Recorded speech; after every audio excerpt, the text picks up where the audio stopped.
Hello everyone, hello, welcome. Today we are continuing our playthrough of Need for Speed Hot Pursuit 2. We're using a random number generator to determine which events we do in each of the Hot Pursuit and World Racing Championships. So let's get the display capture up so that I can show you what event we're going to be starting with in the Hot Pursuit Ultimate Racer category. Event 27. Alright. So that is what we're going to be starting with. We got 1 million more points to get, more or less. And the first event, we are going to be trying to bust some speeders in the Pursuit Murcielago. Very, very nice.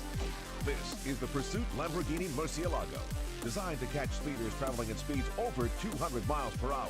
The Pursuit Murcielago is a match for any car. Yes, it is. That is a beautiful, beautiful car. And we're gonna be using it. We're gonna be using it to stop some guys going way over. Some speeders going way over the limit.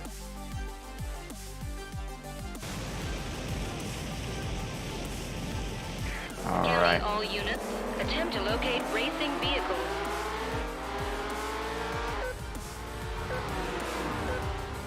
Come on, let's go.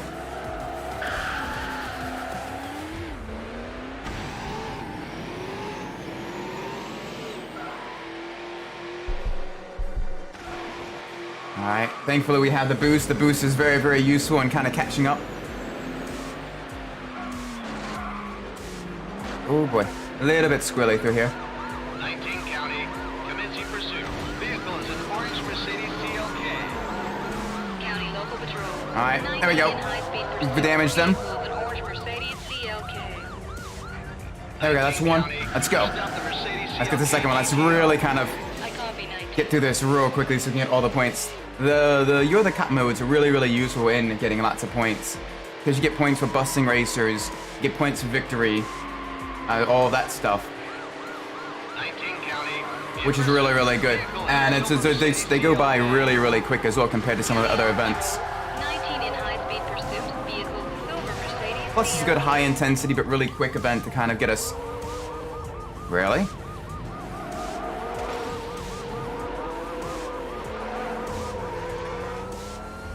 Are you going to stop?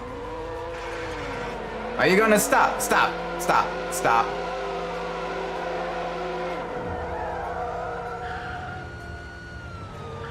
There we go. Now it's stopped. 19 County, this point's done. Alright, we need to catch back up to other racers in 2 minutes. That slowed us down by an immense margin because they just wouldn't stop. They kept struggling despite their vehicle being heavily damaged. That is fine. Let's go. More boost. Full boost. Just keep full speed. Doesn't matter. It's a cop car. Doesn't matter if it's damaged. SSMA, how's it going? It's going alright. Doing really well today. Hopefully you're doing well today too. Right now we have 1 million more points to go to get to the mythical 5 million to unlocking the last of the vehicles in the game. And, oh boy. And this is the first event of this stream, the You're the Cop mode with the Pursuit Murcielago. Hopefully we're able to stop these two McLarens much faster than the two Mercedes. Oh, that's a heavy hit. There we go.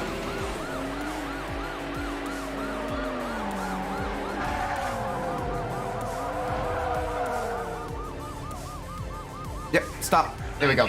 Good, that's one. Alright, one more. We got 2 minutes to do so. Perfect. It's always the time missions that always kind of like put you on edge. Minute Racer, good to see you as well today. Hope you're doing well.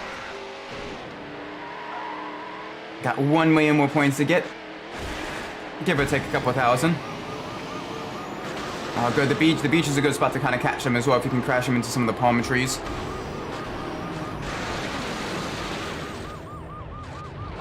No. Stop doing that.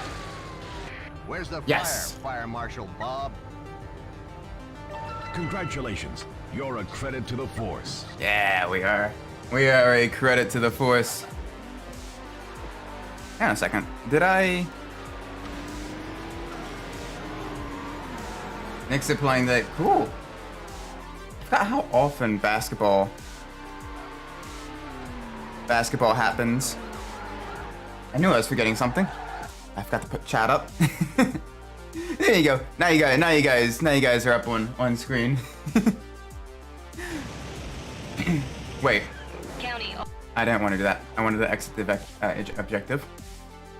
Ah. Ah, man. Oh, but I feel so good today. I got so much sleep last night. It's it's one of those things where your body gets so used to. Look, Mom on TV. Yep. Here for the world to see, forever immortalized on the internet. But oh my gosh, I got such a good sleep last night. With the crunch with work going on. It's been a bit hectic. I've been sort of averaging about 4 hours, a little bit less than 4 hours of sleep a night. So when the weekend rolls around, your body's like, okay, look, yeah, you may set your alarm for 8 hours, but we're gonna sleep for like closer to 12 or 13. So I got a lot of sleep. I feel really refreshed. So it's probably necessary. Alright, let's flip the random number generator for the Championship Series events. Let's see what event number we're going to be doing now. Wow. Great variety. Speaking of basketball, I've been impressed with the Detroit Pistons this season. They have more losses than anyone else has wins. Oh my gosh. Oh man, that's a bad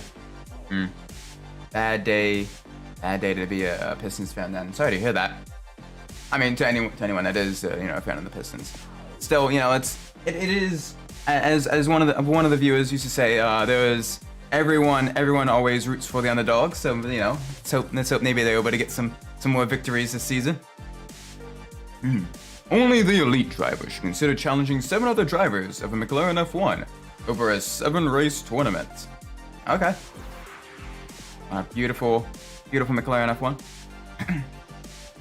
I noticed that the random number generator, it seems to really kind of favor a lot of like the higher numbers more often than anything else. Which is fine. This will allow us to get plenty of points. But it does mean that we're not quite getting the variety that I was hoping in terms of event type. We're really kind of missing some of the earlier events. Actually, not a Pistons fan. Just the win-loss ratio is hilarious. Yeah, but still, even then, it is good to kind of root for the underdogs as well. Hopefully, you always want the events to be close. You want them to be pretty even. Because outside of historical contexts, having a perfect win record or like a perfect, not so that you call it a perfect loss record, but 100% losses. And outside of historical context, it is a bit boring then, because you're like, I mean, a little bit, because then it's sort of a bit of a foregone conclusion. For example, my dad. Granted, my dad loves all the statistical anomalies and stuff like that. So he actively kind of roots for that type of stuff to happen.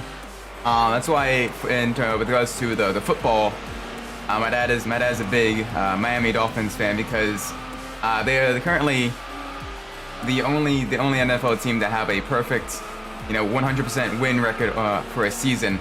And they came really close a couple years back, according to him, to having a 100% loss record as well, only winning like 1 or 2 events.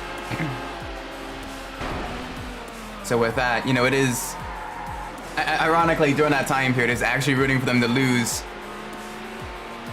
so that they could be the only team with both the highest and the lowest win percentages throughout a season. It needs to be too. SD has started to not work well again. Trying to get to the bottom of it. When in doubt, see if there's a graphical driver update or is any other driver updates. That is usually one of the first things you always check as well, with regards to running it on PC and stuff. is there an update for it? Because sometimes that update may fix things. Or if there isn't an update, you know, kind of turn off and turn back on your drivers.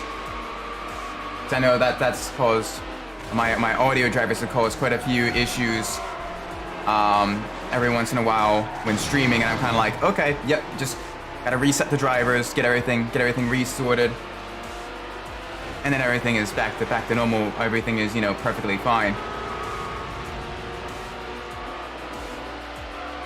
But yeah.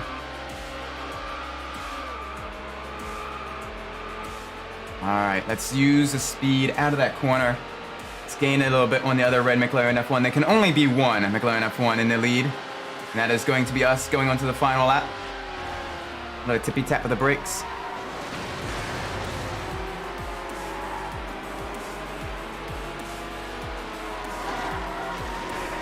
Oh boy, 3 wide through a very, very narrow section. Let's get ahead of that mess. That's going to be very, very ugly. Very, very quickly. Hi there.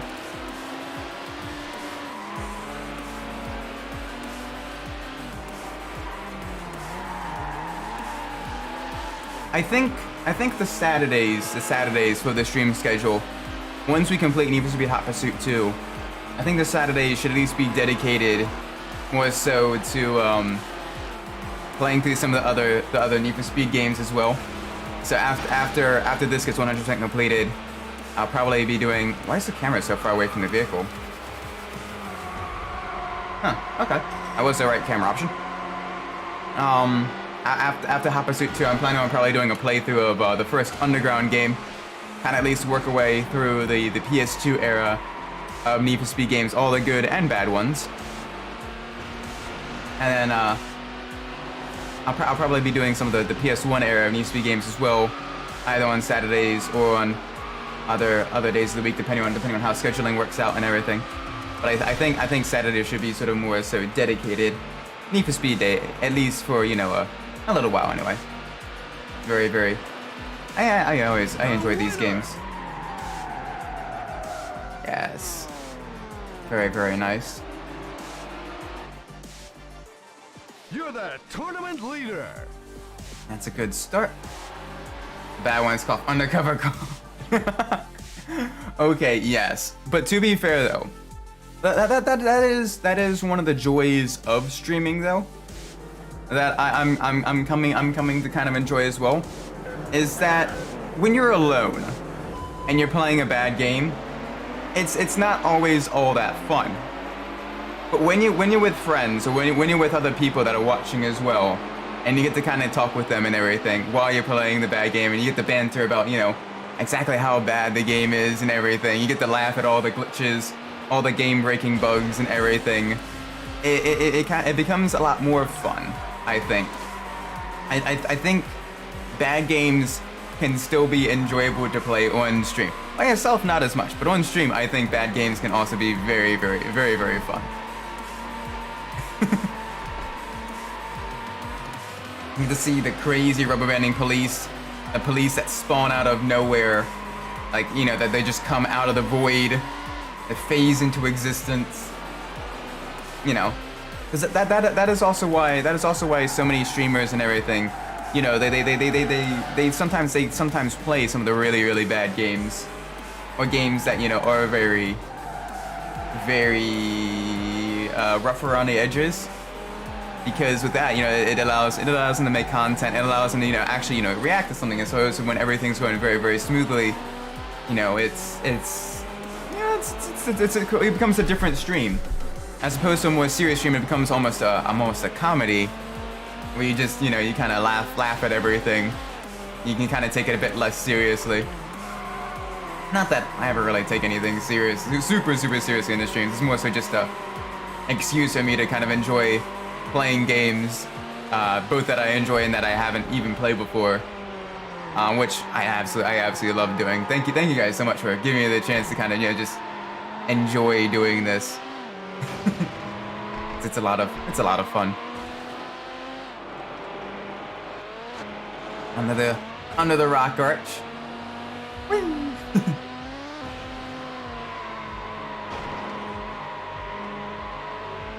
hopefully the next event the game the random number generators recommend is one for more slower vehicles. Because so far it's been 2 in a row that it's been basically the top tier of street cars that we're racing. I kind of want to race some of the other vehicles as well.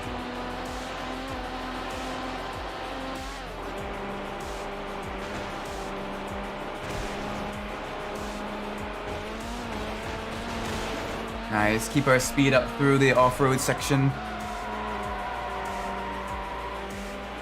I'm finding enough fun. Such a beautiful car, though. It's definitely one where it's not quite timeless. It's definitely starting to show its age just a little bit here and there, especially if you look at the rear taillights and rear grille and everything.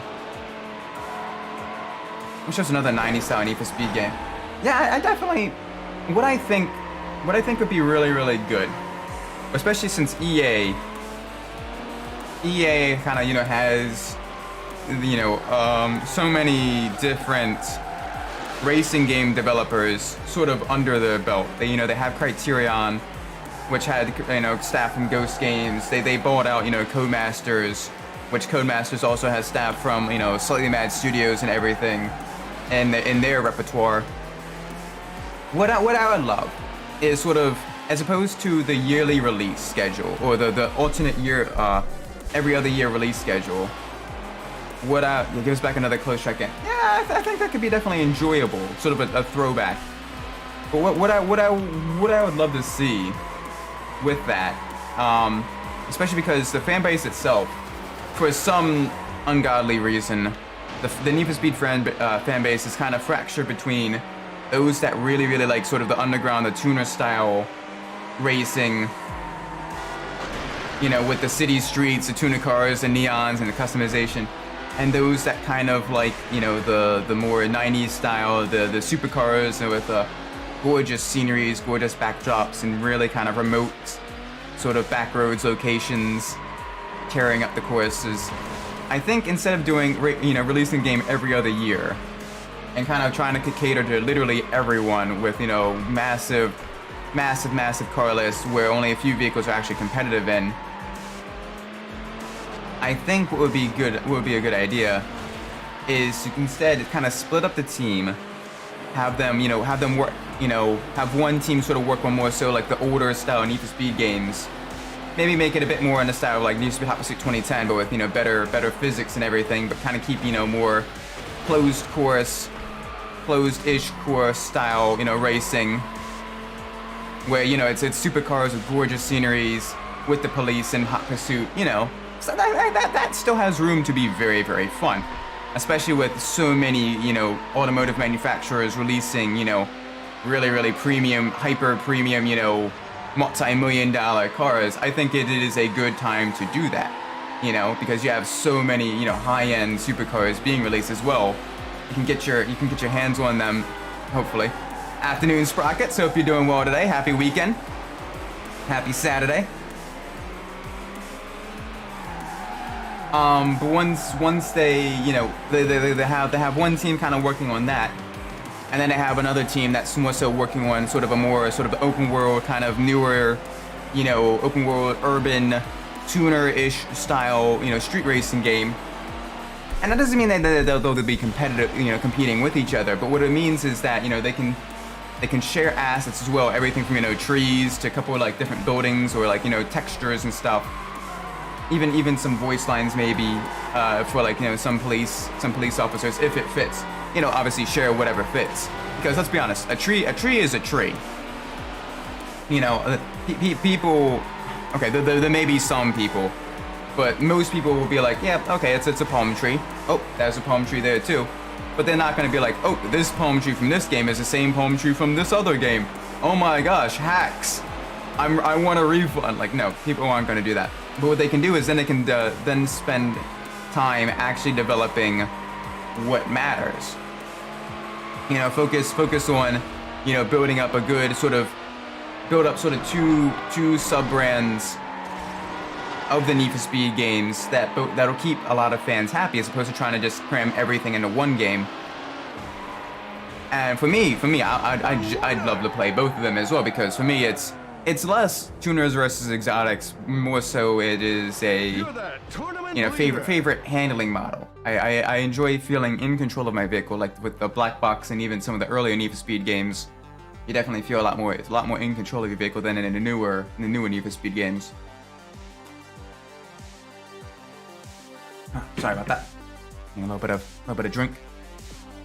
But I think if they do that, and as long as they keep like innovating within themselves as well, and kind of using, using what they can be, what can be used in previous games, and kind of keep developing on that, I think they have the potential to really kind of generate, two very different but still very, very good racing games.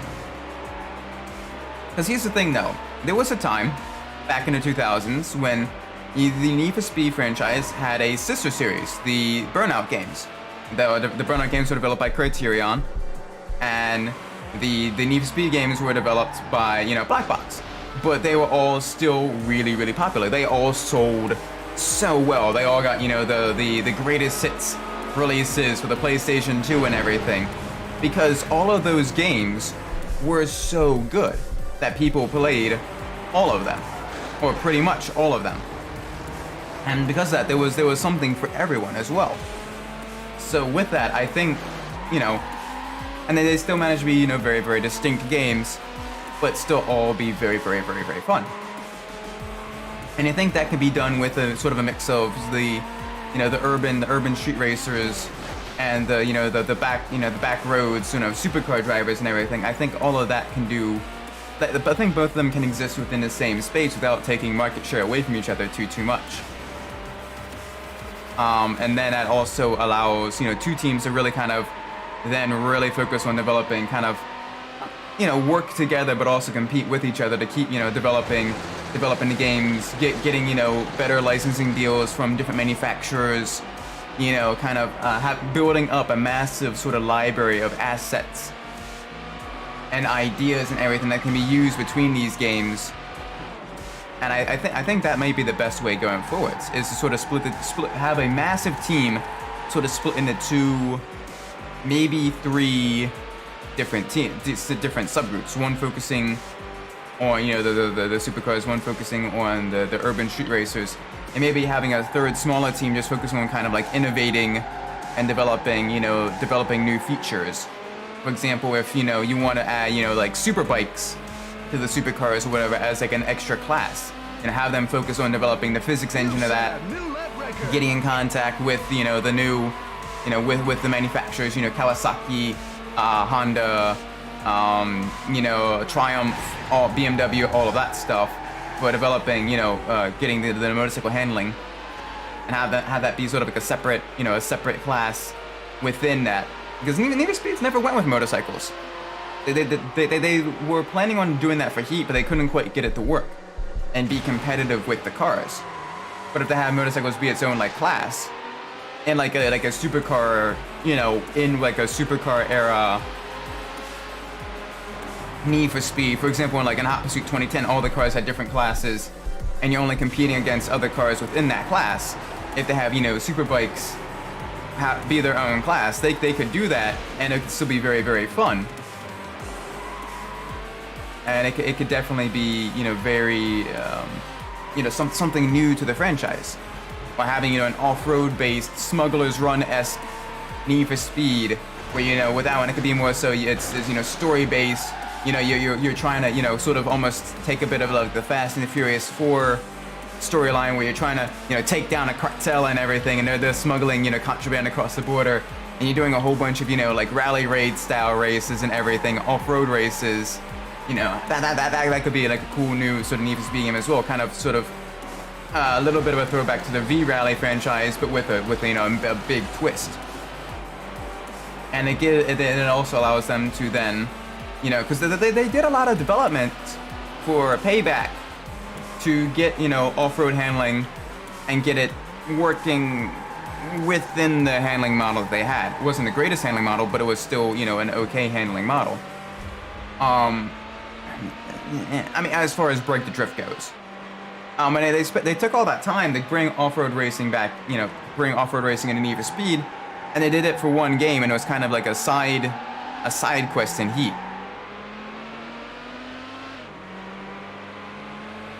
But if they had like a game that kind of really focuses on like the off-road racing and everything, you know, that could be something that, like, you know, is very, very, very different. But it could still be incredibly fun.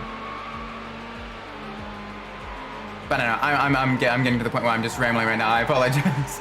It's just, you know, it's the things like this that kind of, you know, you lie in bed at night and you're like, you know, I wonder what happened if they did this. This would be really, really cool. Or if they did that, or, you know, you're sitting, you know, you're sitting in the shower, you know, you kind of, you know, getting clean and everything, and then you're like, you know, the idea pops into your head, and you're like, yeah, that would be really cool, actually. But you don't have like any say in how that's done. You know, you're not part of the development team for the Need for Speed games. Wow. Okay, that was a takedown if I ever saw one.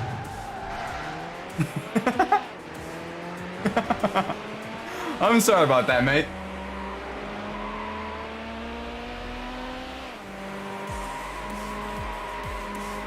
Oh, I'm sorry about that. Yeah, we took that poor McLaren F1 out.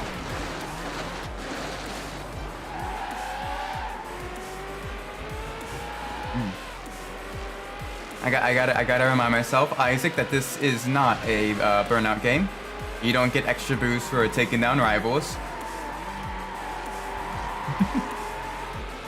Oh man.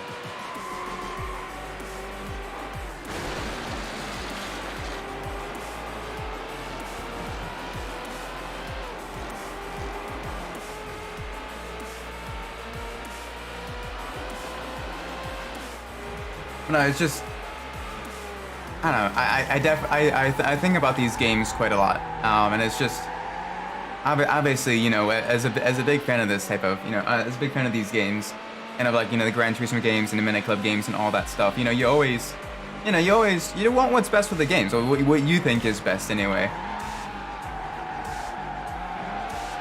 And with that, it is, you know, it is, you know, something that I do think about a lot. You won! Sweet. Nice, another victory. Oh, that was... You're the tournament leader! That was a horrific takeout.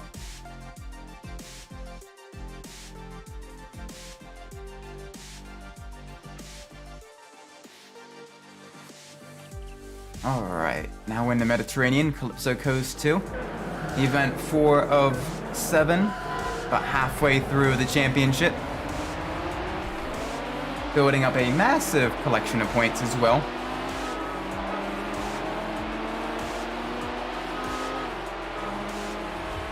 They did a really good job of creating these courses, though. And that is one of the benefits of having sort of, you know, the closed course style racing, is that with that, every track kind of feels not only unique and is able to kind of stand on its own, but also every track really kind of feels like it was designed specifically to be raced on. You know, and that makes it really fun. Oh wow, top 3 are all red McLaren F1s. It truly proved that the red ones do indeed go faster.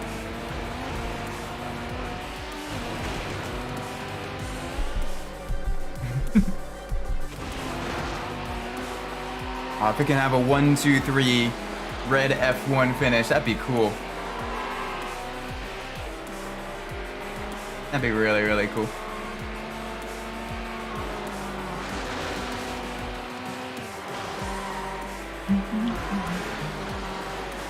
And this one right behind me, though, it is very close. It is right on my tail. Very close behind. Huge air there, an extra 350 points, that's good. And don't worry, once we unlock all the cars, we'll kind of look through, see what all of the different, you know, how they all look and everything.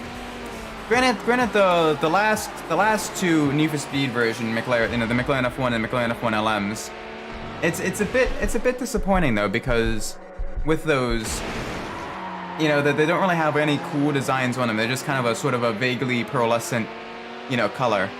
They don't have any cool, like, you know, decals or anything like that on them. It's just, yeah, here's a McLaren F1, but it's in like a pearlescent pink color or a pearlescent red color.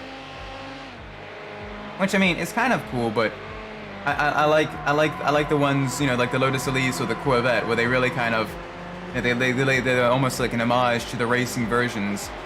You know, they could have done, you know, the McLaren, you know, the McLaren F1 LM in almost, you know, the Golf racing colors, you know, the light blue and the orange. The Need for Speed versions have any other difference other than visuals. So, I think, I'm not sure about handling. They handle fairly similar, but the Need for Speed versions do have a slightly higher acceleration and top speed, but only slightly. Like, you won't really notice too much of a difference. Like, it's only a difference about, like, you know, roughly a second a lap for like a two-ish minute lap. They're barely faster. It's more so just a special, hey, you unlocked this. Here's a really cool paint job car. But they are just a little bit faster than their standard counterparts. But I mean, I do enjoy the looks of some of them though. Like the Viper, the Mustang, both of those look really cool. And of course the Corvettes and the Elise are my two whoa, easy there. The Corvette and the Elise, you know, do have sort of throwback liveries to, you know, racing vehicles of from that company. Like the Corvette, you know, it has a livery that's reminiscent of, you know, the Corvette C5R with the Need for Speed Corvette is so nice because the livery. If you look at that and then you pull up a picture of the Corvette C5R with the yellow, the white and black, you know, tritone paint. You know, that is really, you know, really cool. And they look really similar. It basically just looks like, you know, like a sort of like it could actually be a special edition Corvette released from, you know, from Chevrolet, as, you know, as sort of a special edition of, hey, we won Le Mans in the race car. Here's the livery, or close to the livery, minus the sponsor decals for, you know, the standard Corvette. And of course, the same thing goes for the Elise. The Elise, the British racing green with the yellow stripe, it's reminiscent of Lotus's old '60s F1 cars, because sort of green and yellow was like, you know, was the Lotus coloring. Or at the very least, it's the coloring that's really kind of been associated with, you know, the old classic Lotus cars. And so with the Elise having that, you know, it is really, you know, really cool. And for the Opel and the Vauxhall Speedsters, they could have had, you know, the white with the yellow trim coloring like their DTM touring cars had during the 90s and early 2000s. Right around the time this game came out. You know, the Viper could have said it the Lotus 11s. Well, yeah, the Lotus 11s were kind of built that way, sort of as tribute. You know, had those colorings as tribute to the old F1 cars. If you look up the old Lotus 1968 or 1969 Lotus 49 F1 cars, you'll see what I mean with especially the ones before they started adding wings and sponsorship decals to it. It's, you know, it's that dark green with the yellow stripe, and that's sort of the coloring that really kind of made them famous. It kind of makes you sort of associate, you know, British high performance British cars with, you know, that dark green. In the same way that you associate, you know, your Ferraris with, you know, that bright, you know, that bright, you know, Formula Red coloring. Or you associate your Subarus with the WR blue mica. You know, it's because of the racing versions first that people kind of, you know, they see that and they look at it and they're like, yes, I want my car to look like the racing version as well. And so they, you know, get in that color and it becomes sort of the color of those vehicles. Like McLarens, they're old McLarens back during like the 60s and 70s. You know, the coloring there was, you know, the papaya orange before they went to, you know, the white and red for the Marlboro sponsorship, and then they went to the silver and black for the West tobacco sponsorship with the early 2000s. and then they're slowly kind of coming back. Well, then they went to silver and red with the Vodafone sponsorship, and then it went to black and red for a few years, which those years we don't talk about because McLaren was not great during those years. And now they're going back to sort of the papaya orange coloring again. And so there was a meme on Formula Dank a couple months ago of, you know, what color should the McLarens be? And it's basically, it was like the boomer, the doomer, the zoomer, and all the like the other sort of age groups and everything. And it's like orange because that's what they are. And then it's like a slightly older guy. No, silver and red because that's what they were when I was, you know, watching Formula One. Oh no, it should be silver and black because that's what I was watching. No, it should be white and red for like their, you know, championship winning cars. And then like you have like a really old guy. Oh no, a papaya orange because that's what Bruce would have wanted. Bruce being, you know, Bruce McLaren, the original creator of McLaren cars and the McLaren Formula One team. Oh, there's a cactus there. But it is, you know, it's racing is kind of how you associate different coloring, different, you know, liveries and everything with different vehicles, and different brands as well. It's a really, even though the win on Sunday, still on Monday mantra may have maybe a bit less true today than it was, you know, back during the, you know, the earlier days of racing. It still is very important for, you know, brand recognition and really kind of, you know, getting people to kind of want those vehicles as well, even if the racing vehicles today don't really have a whole lot in common with the street vehicles. I forgot that the AI likes to do the Ross Chastain Hail Mary move there. Speaking of which, NASCAR has come out and stated that doing, you know, that move is now going to be very illegal to do now at any track. So anyone attempting to do that will have a time penalty applied to the end of the race, and may even get some points deducted as well, which is I mean, on one hand, you know, it is sort of a one-off move. Once that's done, you know, people are either going to keep trying it since they know that it works, or the rules, you know, the governing body is going to step in and say, okay, that was cheeky, but don't do that again, or we're going to bring the hammer down. But it was still really cool to see, though. It was something completely out of a video game, and the fact that it actually worked was just mind-boggling. It's definitely, I think it's definitely going to be a move up there, you know, it's going to go down in history, similar to like the, you know, the pass in the grass,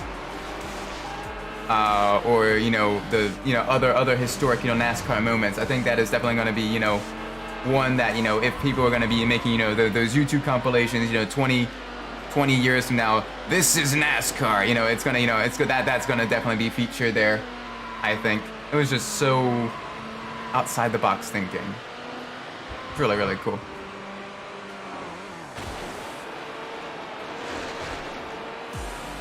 Let's take the shortcut here. Let's make sure we don't get Hail Melon. No Hail Melons. Watch yourselves coming into the hairpin. And we'll Hail Melon instead. That's fine.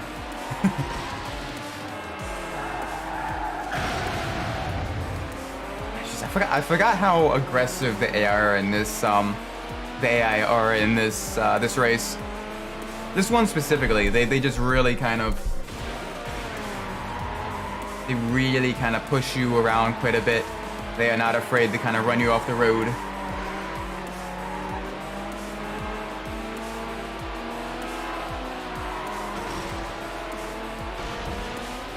Thankfully though, you can take advantage of it just a little bit by kind of, you know, tricking the AI into crashing into the central dividers and everything, which is very nice.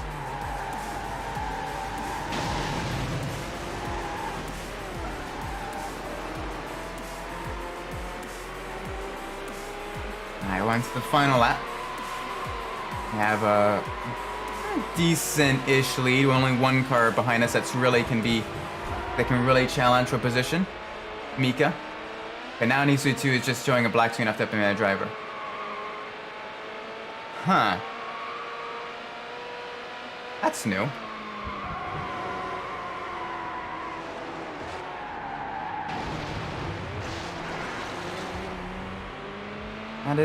That's strange. I'm not sure.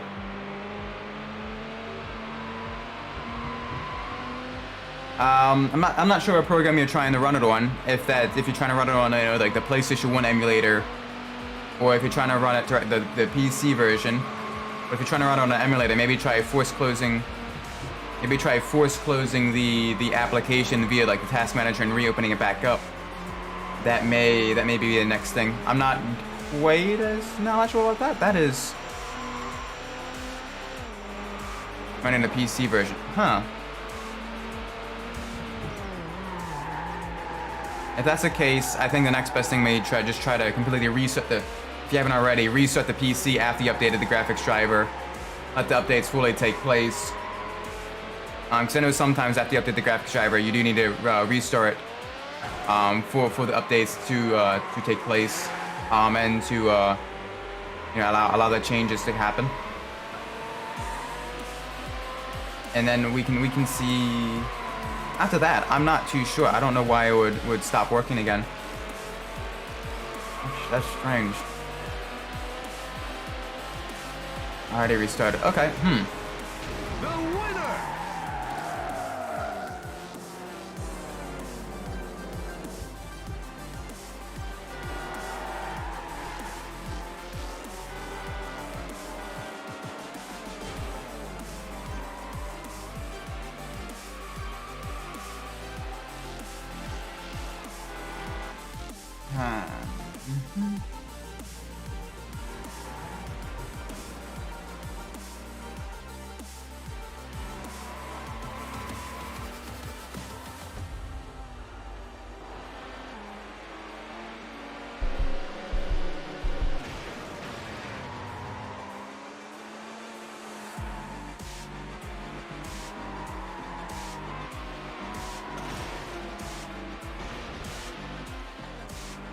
Yeah, the PC gaming isn't having anything like that.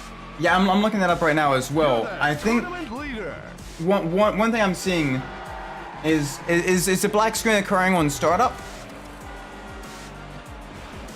Because if the black screen is only occurring on startup, one thing that I'm seeing suggested is to press Alt Enter to go into windowed mode and let the cinematic play before you get to the And then once the game asks for a button press, then press Alt Enter again to go back into full screen mode.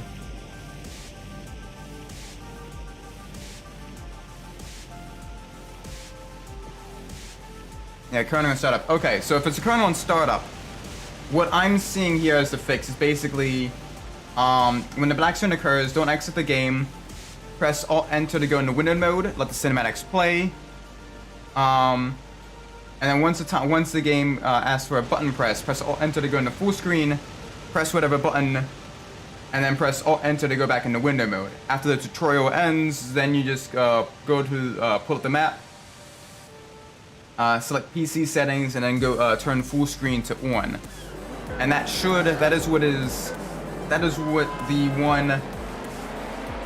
is the solution I am seeing online.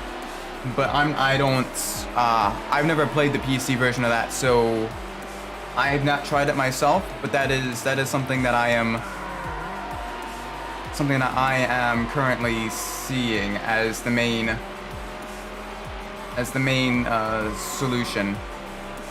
Or at least that's what I'm seeing at multiple different sources as one of the fixes.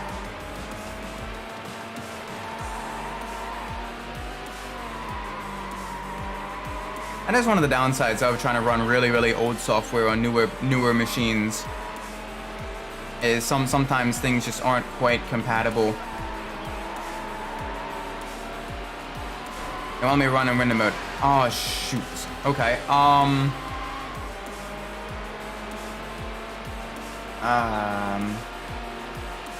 are you running window mode?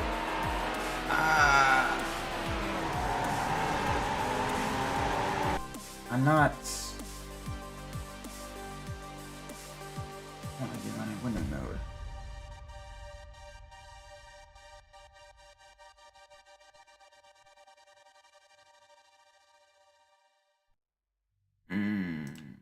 I'm not seeing any other solutions right now.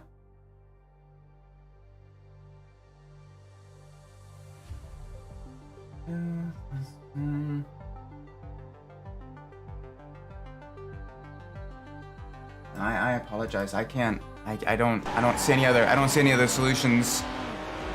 At least not from a main sort of just standard Google search or whatever. And I'm not super knowledgeable about software to see to know if it's a software issue. It's apparently a wrapper for running with modern systems. Might try that. That could potentially work. Yeah, unfortunately, most of my PC knowledge is hardware stuff, which is why sometimes it's I suggested updating the drivers, because sometimes hardware needs to be hardware needs a software update. I'm using wrapper. I've been trying different versions.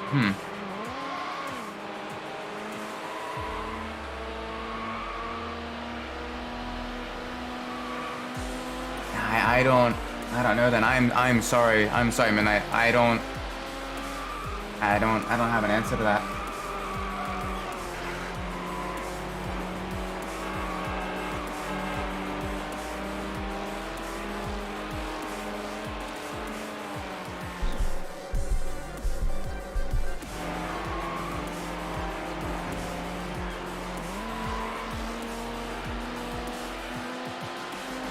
I mean, only other option then maybe is to try to go to, like, you know, some of the forums and maybe post a question there. I know sometimes that can be really helpful with getting certain things to work.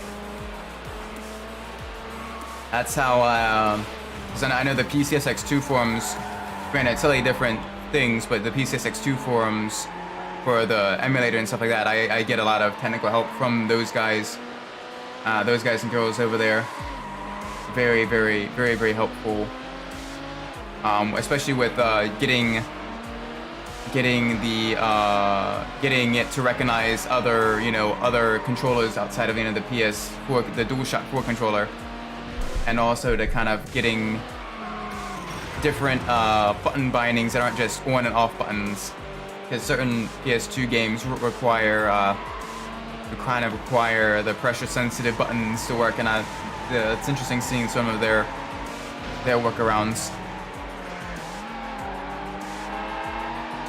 Yeah, the next best option may be just going to the forums and seeing if there's either seeing if there's already a thread about that, or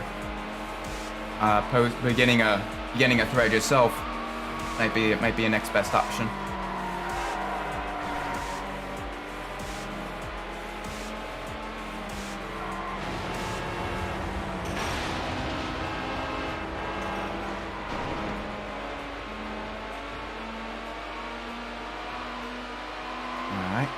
Nice. We're on the lead still, which is good. Very good.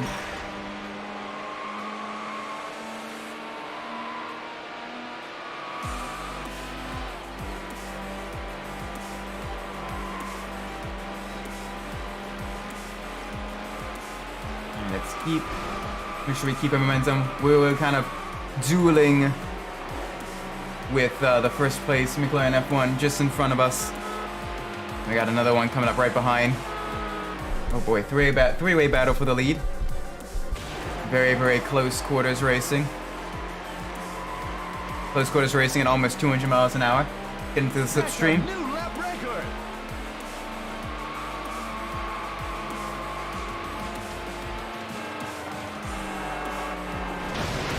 Alright, big collision there. That's gonna cause some issues.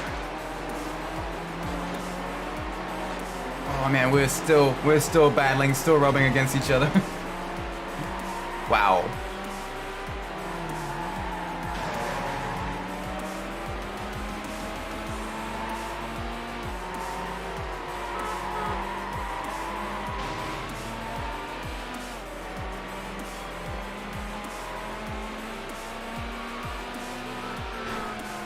Nice and easy through here. Let's make sure we keep up the speed. This is a very, very long event that the random number generator decided to give us, which is perfectly fine. But we have already done this event with the random number generator requesting. One of the downsides of having things being random is that you do sometimes still have repetition. But it is fun because you still need to sort of adapt to the changes, adapt to the repetition as well. Plus, also, you know, with this, it does allow for, you know, you never know what event we'll be doing next. Even I don't know what event we'll be doing next. It could be a very, very quick event. It could be a long endurance race. It could be a knockout tournament. We don't know. Whatever the next event will be. But hopefully we'll be doing some other classes of vehicles, because although I enjoy driving the likes of the McLaren F1, I do want to drive a good variety of cars as well. I don't want to just drive, you know, the high-end hypercars. I want to drive everything from the the slower kind of sports cars to the performance vehicles, the sports coupes. You know, I want to drive all of it. And that is kind of why I had hoped the random number generator may have, you know, might be a bit more varied in its content that it suggests. But we'll see. Congratulations! You placed second. There we go. Nice second place finish. That'll definitely help us in the points. Got a very, very fast lap time, even faster total time as well. All right, next race. Let's see what the next event is. Here we go. Final event at Ancient Ruins. Very, very nice. All right, let's go.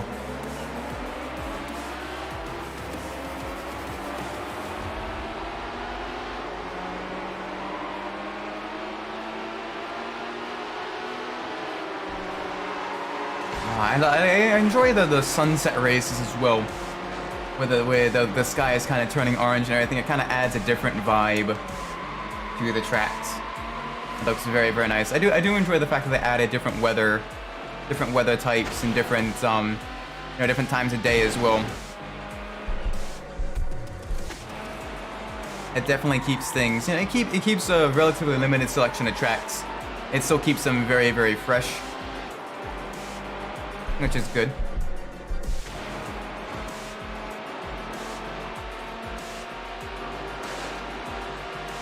That is one thing I will give credit to the older Need for Speed games for, is despite some of the lack of, you know, overall lack of content, they still managed to squeeze like every last drop out of it and keep it fresh almost all the way to the end. You know, it's very, very, very, very fun to do that. And it's very, very difficult to do that as well from a developing perspective. They do a very, very good job. Very good job of doing that.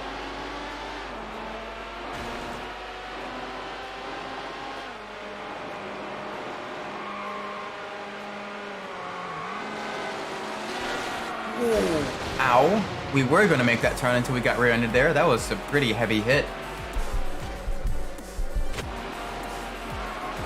I'm not sure how they thought they were going to make that corner, but jeez. We got majorly dive bombed there.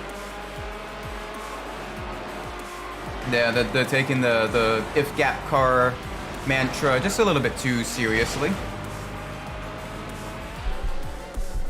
Because, oh my word, they saw a gap and they tried to put the car right there.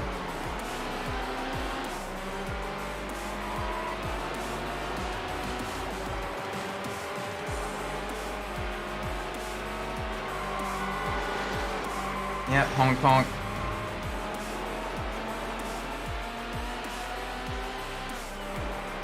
Alright, good first lap led.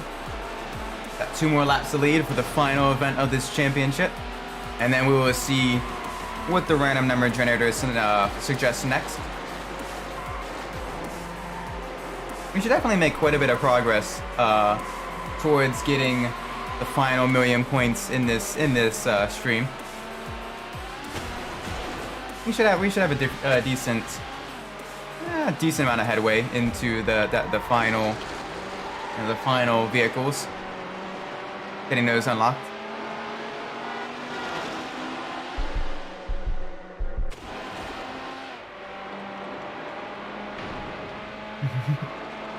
I like knocking over the signs as well, especially the speed limit signs. You can't tell me how fast I should go. I will take this corner at my own speed.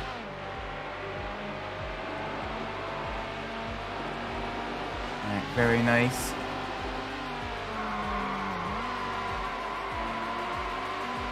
Oh man, I love the handling of these vehicles though. They handle so well.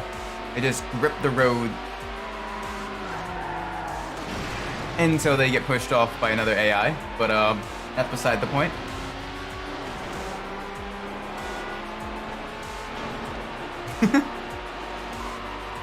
Let's take another one out. Why not? Oh dear.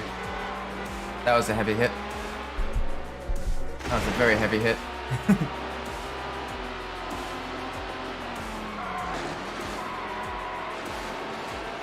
Nice. I'm not seeing any more speed limit signs, but I'm hoping there are going to be more. I want to knock over more of them. I have determined I want to really be an anarchist. Knock over all the speed limit signs.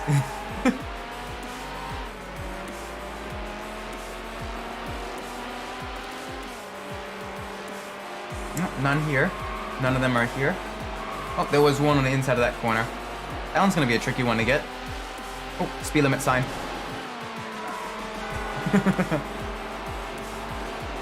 80 kilometers an hour. That is very slow to this road. Oh my gosh. That's what? 35? What, 45 miles an hour? Somewhere in that range. It's like 45-ish miles an hour. That's I mean, that's not too bad. But it is still a bit slow. Oh, I missed that one. I did miss that speed limit sign.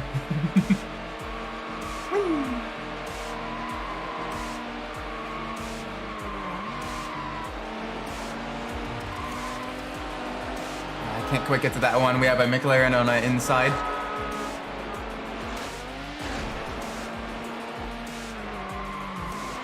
We will knock over a majority of the speed limit signs at least. Oh, that one's inside, outside of the barriers. I can't get to that one. That's unfortunate. We did get that one knocked over. We can get this one knocked over. Yes. That's another one gone. Alright, none of them here. I've already knocked over a good deal of them.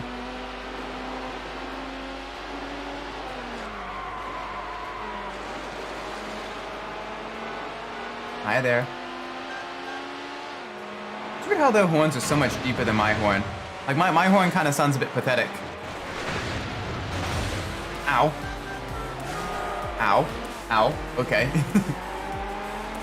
I think, Isaac, that you should focus on racing as opposed to just how your horn sounds. But it sounds so adorable for a vehicle this powerful. It just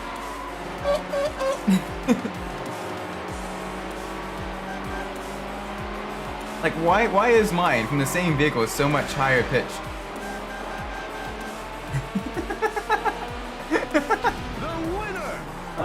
Oh well, we still managed to win that. That's good. And hey, one of the rivals managed to knock down. One of the rivals managed to knock down yet another speed limit sign. Won the race. You've got a top time for this track. That's good. That's really, really good. That's nice.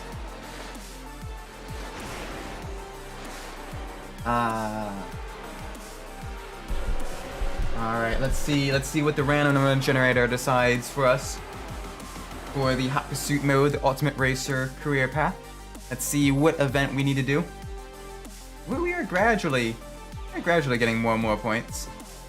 All right, let's pull it up. Let's see. 8. Okay, great. 8. Event 8. So that is the GM Challenge Multi-Track Knockout. It's an intra-squad battle between the Opel Speedster and the Vauxhall VX220. Which coupe will come out on top in this 3-round race knockout? Sweet! The Opel Speedster and the VX220. Do I want an open top or a closed top car? I mean, they're both the same vehicle. One is just slightly higher acceleration with the VX220 because it's considered lighter. And then the Opel Speedster has a slightly higher top speed because it's a closed, you know, it's closed top. It has less aerodynamic drag. There we go.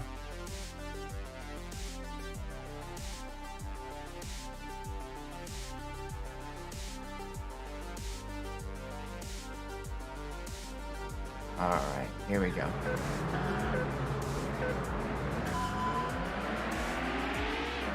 I'll be up against standard Crown Vic cars. Alright, so it looks like we got 3 VX220s and 1 Opel Speedster. That's alright. It's a bit of a culture shock going from a vehicle as fast as the McLaren F1 to something quite as slow as the Opel Speedster. Granted, this is still not that slow. It's got a 2.2 liter Ecotec GM engine in it. It's not bad. A little inline 4-cylinder. It's decent. 54 count. In pursuit. Vehicle is a yellow Vauxhall VX220. County local patrol. 54 in high-speed pursuit. To be fair, I quite The yellow Vauxhall VX220. like the Opel Speedster and the Vauxhall VX220. It is a very, very nice looking car. I wish we got it in the States. It could have been sold under like maybe the Pontiac brand or something like that, or it could have been sold as a Buick or something. You know, I don't think it would have been taken too much market share away from the likes of the Corvette. It would have been a very, very, you know, nice kind of lightweight, you know, 2-door sports car for the States. Request permission to use a roadblock. Copy 54. 28 county. But I'm also weird in that regards. I enjoy my sort of lightweight drivers' cars and everything. To be fair, I just like cars. I like cars. Cars are great. Hi there, officers. What do we got here? 54 count. I have the subject in sight. I'm near the tunnel. Oh, it's so much slower though. Oh my gosh. Run the roadblock. 31-9. Let's try setting It's like the race is happening in slow motion. Oh, we managed to get pushed to the top speed by the cop car.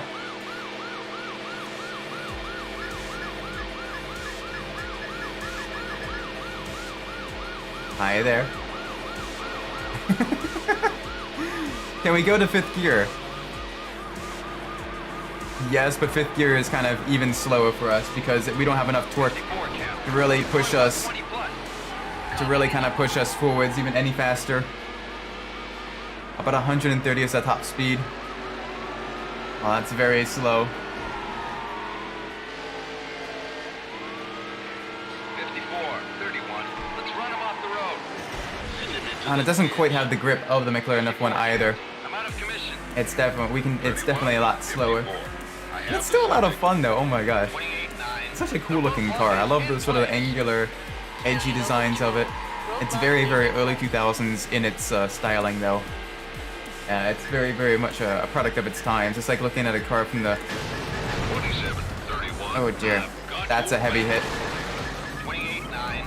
It's like looking at a car from the 50s and, you know, looking at the tail fins and everything. A car from the 70s and, you know, seeing the shag carpeting. It is very much a stylistic choice of the time with the clear rear tail lights and the kind of edgy, very, very geometric styled body shape.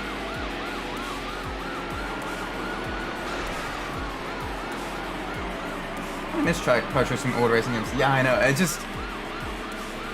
granted, I understand why. It's because My patrol is seriously damaged. Copy out. That was so easy to do. And it's mostly because just cars today are a lot more, very, very expensive to license We have a barricade by the compared covered to older games, and also they take a lot more time to model and get all the sound, get the high fidelity sound of the vehicles and everything. But it's a shame because I enjoy racing these vehicles, Let's try and it's just so much fun. I copy 54. Because it's through games like this that you kind of hear about these cars, and then you kind of you go on the wiki walk, you look up one car on like Wikipedia or whatever, and you kind of get more information. You follow those sources and everything, and eventually by the end of it you're like, oh wow, this is a really, really cool car that I've never heard of. Sweet. And I definitely wish more racing games would have some more of those obscure, sometimes out there cars, just to really kind of, just to have some fun with it. That was a very slow lap time. Okay. Alright, next race.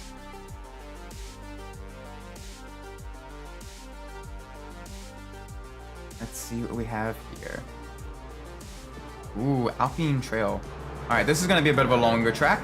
That is fine, because we get to race our beautiful open-top sports cars in the fall weather with all of the beautiful, differently colored leaves and everything, and with a bright yellow car as well. It's very, very scenic. If they ever remaster this game, they should definitely put a photo mode in. Be a nice addition, a nice touch. So I love having photo modes in racing games.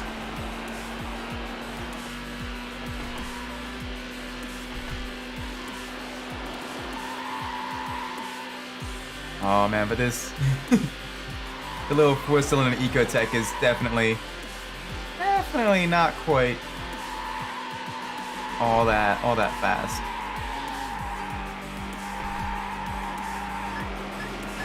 It's a little bit slower. It's still a lot of fun to drive. County, commencing traffic stop. Copy 19. 19 County, vehicle accelerating away from me. I'll be in pursuit. I'm trying to accelerate away from you anyway. 19 County, I'm gonna need some more backup. I'm near the line. Ow. 46 Ow. County, Hey. in pursuit. Hey, Vehicle that's is a mean. red Opel Speedster. County all patrols.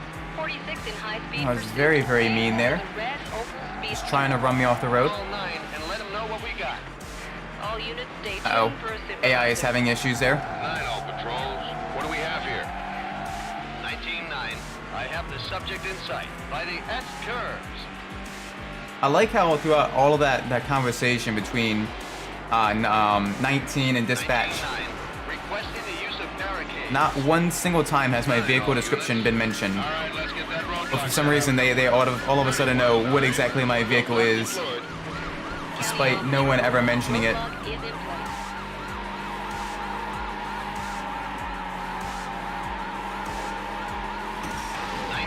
Okay. I'm unable to continue pursuit.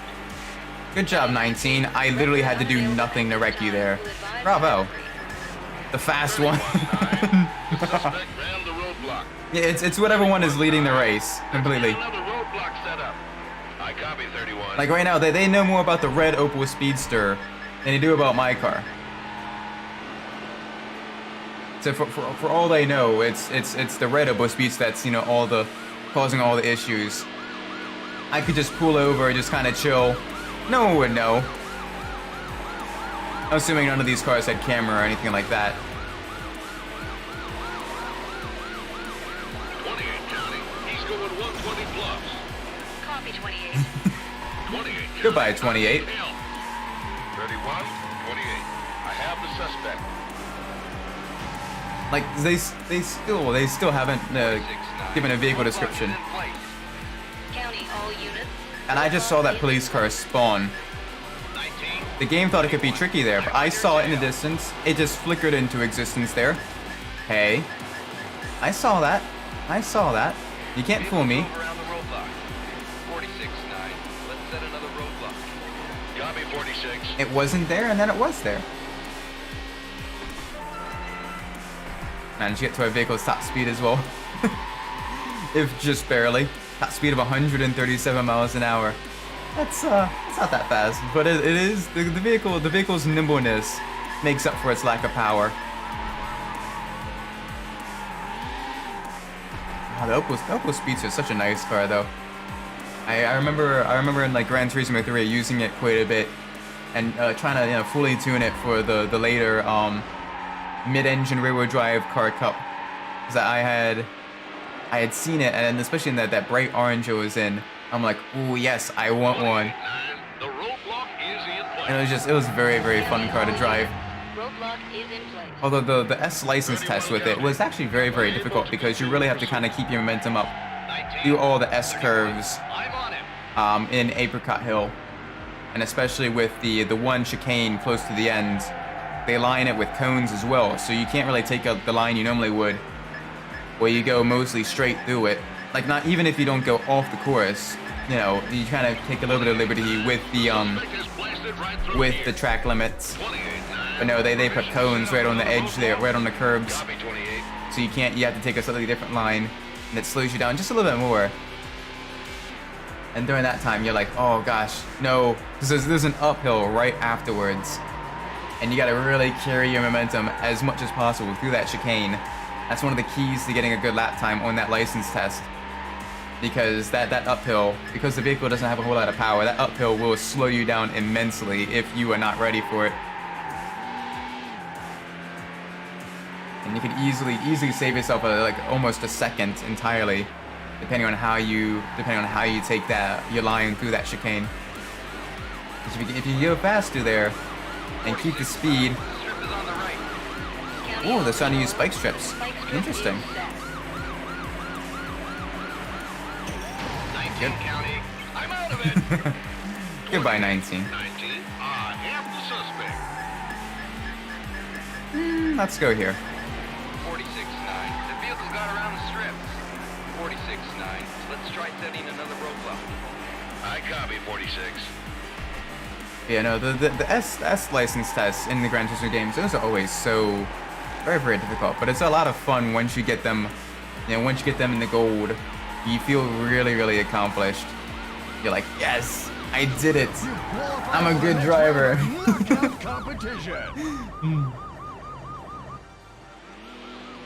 Nice. Very, very nice. Oh wow, we set a very, very fast total time. Almost an entire 10 seconds faster. Now into the final race of the tournament. Let's see. Ooh, Calypso Coast. Beautiful, beautiful Mediterranean scenery with two open top mid-engine sports cars. Okay, one open top, one closed top, because that one has a target top one. Oh, I love my convertibles.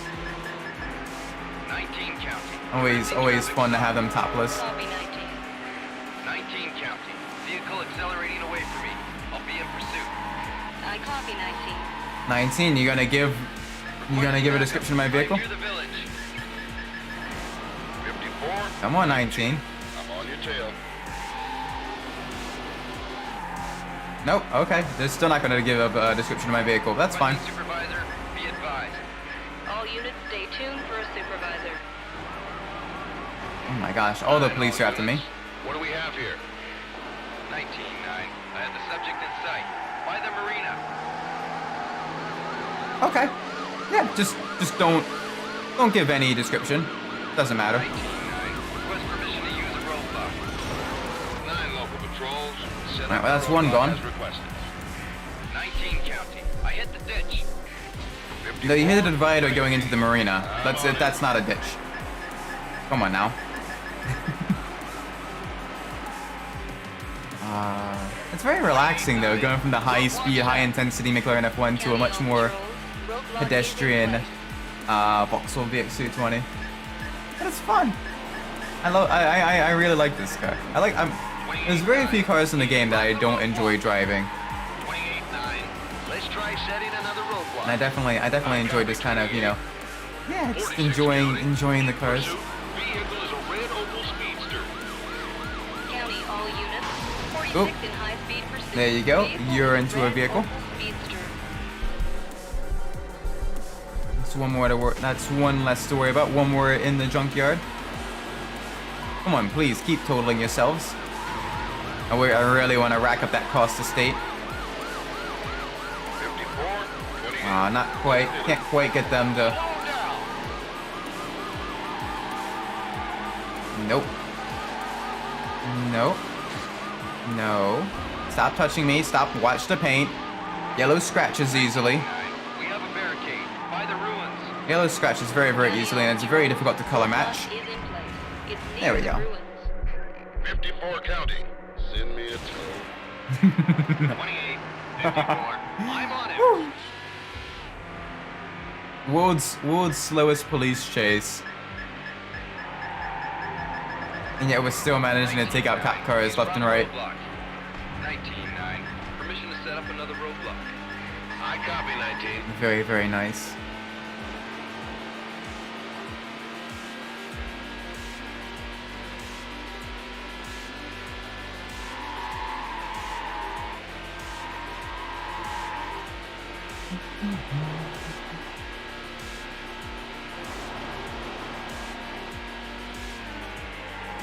I'm watching the map as the cop slowly catches up to me.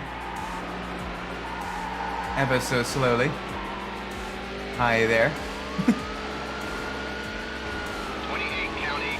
I have the subject in sight. I'm near the marina. Well, that's one gone. 28 County. I'm unable to continue. Ow. Hey, hey. Come on now. 28. Don't wreck me. Suspect.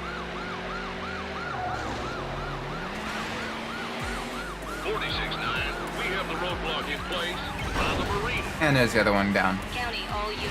Nope. Oh, he Roadblock managed to survive that one. Okay, near wasn't the quite going marina. fast enough to wreck himself. Nice. Very, very nice. Now I got a roadblock in place. We can go to the inside here. Avoid collision with the vehicles. Blasted through the roadblock. 46-9. Ow. Let's set up Can you another stop that? roadblock. You're being very mean to me. I'm calling... you're being you're being very mean to me. I don't appreciate that.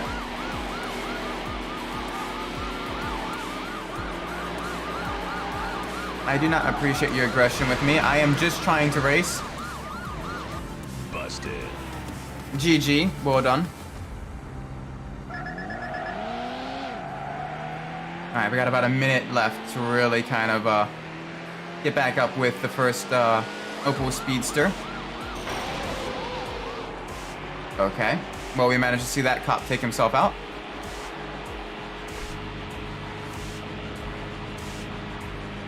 Come on. Give me some speed. Give me some torque.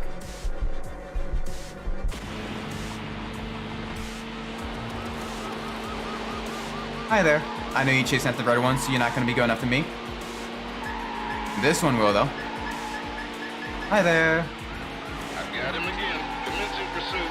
Vehicle is a yellow Vauxhall BX220. Finally! Finally they gave a description of my vehicle. Nice. Vehicle is a yellow Vauxhall BX220. Oh my gosh. It took them forever to finally spit it out.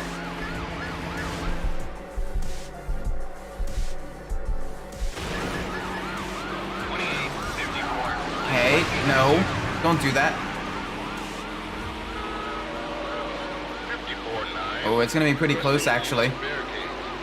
Very, very close. Set up the roadblock as There we go. Nice. You won the knockout! Very, very nice. There we go. You've beaten the lap record for this track.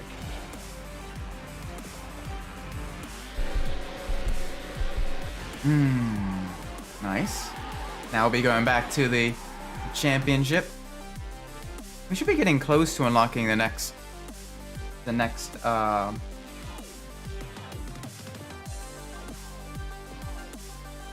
okay, so about halfway. We need another roughly 250,000 points to get the 4.5 million point car. Let us pull up the random number generator. Let's see what event we're going to be doing now. Well, Nice, a good variety of events. Event 12. Ooh, the US versus UK knockout. Nice.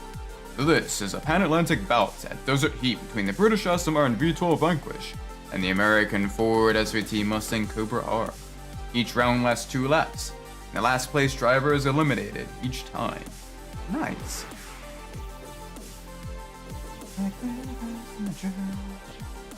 Let's use the beautiful silver Aston Martin Vanquish here.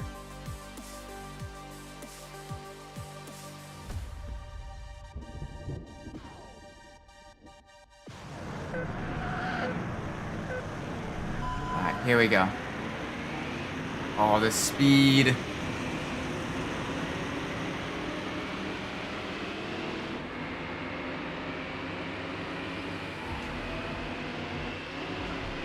The performance. Goodbye. One of them already crashed into the central barrier there, the central sort of naturally formed barrier.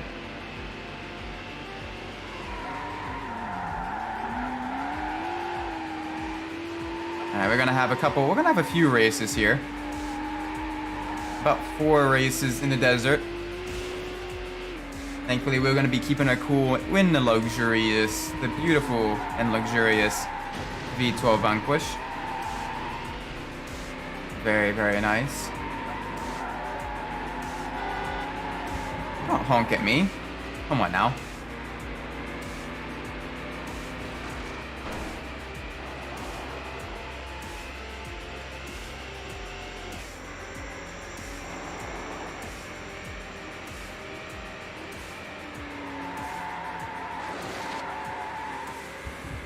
It's a lot quieter once the police kind of stop talking.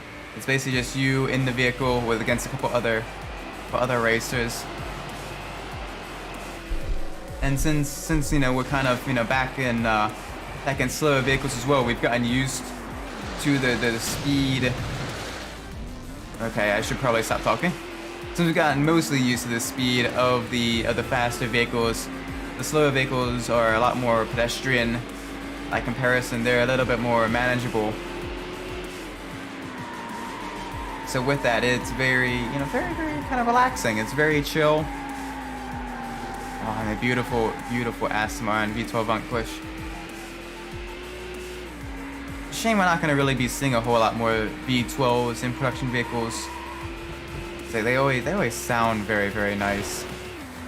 And there's just something, sort of awe-inspiring seeing, the V12 and the V12 badging and the V12 marketing as well. You're like, oh yes, like the sheer mechanical complexity of those engines. That is really, really cool.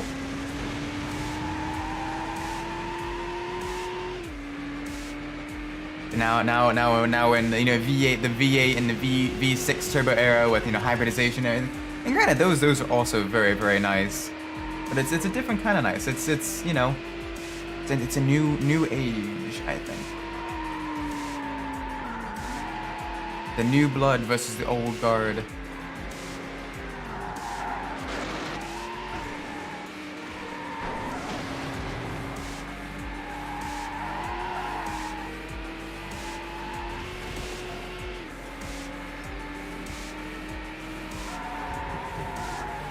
This is so nice. Very, very beautiful. Very, very beautiful Grand Tour.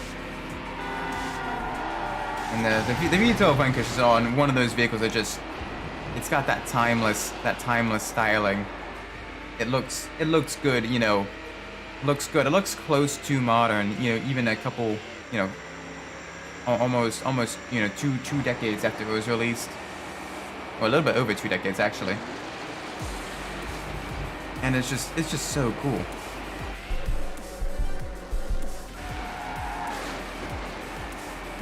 It's very, very, very nice car.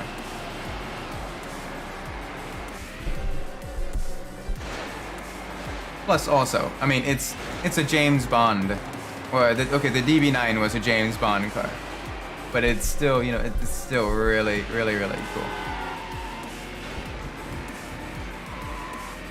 It's got that extra, added sort of movie star flair.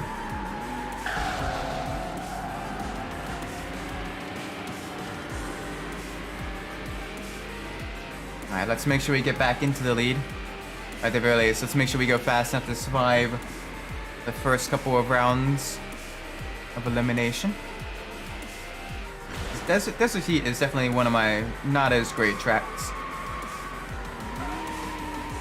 And just with the sheer number of things you can crash into, especially if you run it just a little bit wide, definitely makes things just a little bit tricky here and there.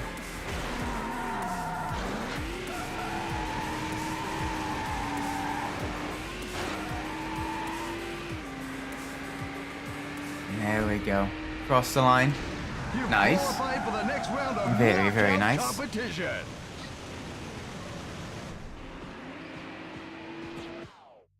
Alright, next race. Let's see what's available for us. It's gonna be the Desert Heat race still, but I mean...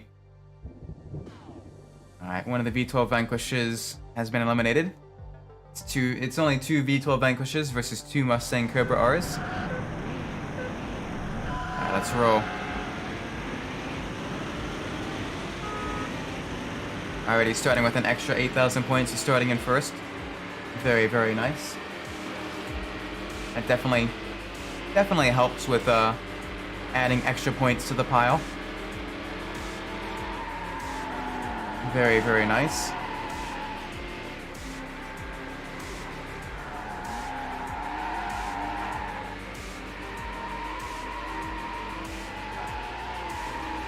Make sure we take the shortcut, keep it nice and smooth through here.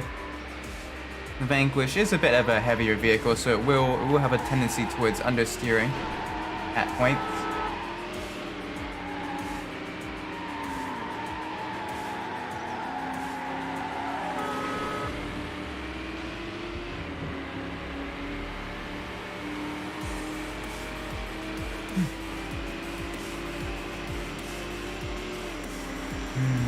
Very nice, very, very nice.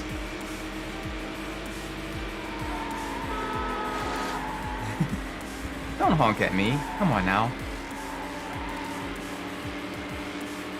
We're both drivers on the same track. There are okay. Well, you've crashed out. That's what you get for honking at me. I get to kind of enjoy the lead for a little bit. Undisturbed, uninterrupted. Very nice. Ooh, the Mustang is catching up very quickly. Mustang also has a bit of an understeer issue.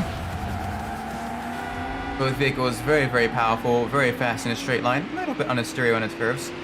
Yeah, the American Muscle versus the refined British Grand Tourers. Both absolutely gorgeous vehicles that I would love to own. I love the side exit exhaust on the SVT Cobra R.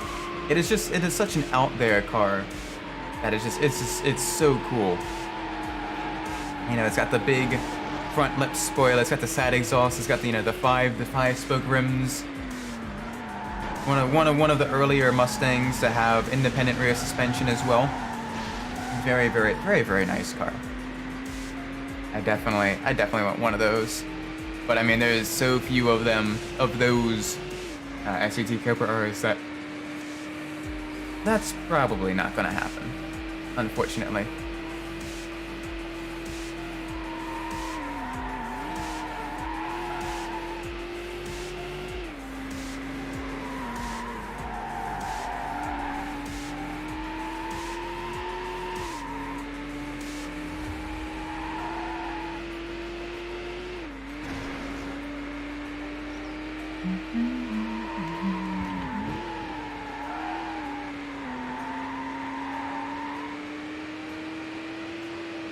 But it's very, very nice, very calming racing through here. The beautiful, beautiful Grand Touring cars. Very, very nice.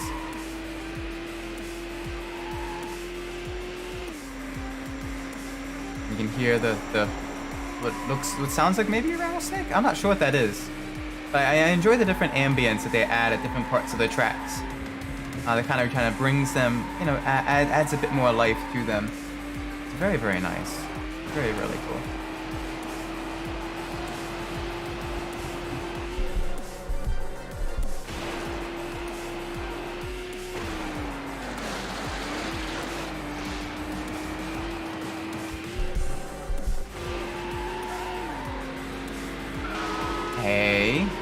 oi. Mate. Mate, you are being aggressive. And I am not appreciating that.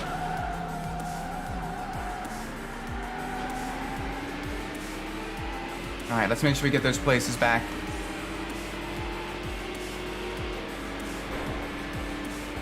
Very, very nice. There we go. Up into the lead.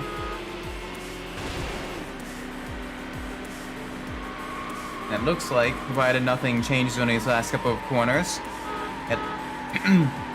it looks like we'll be eliminating one of the Mustangs.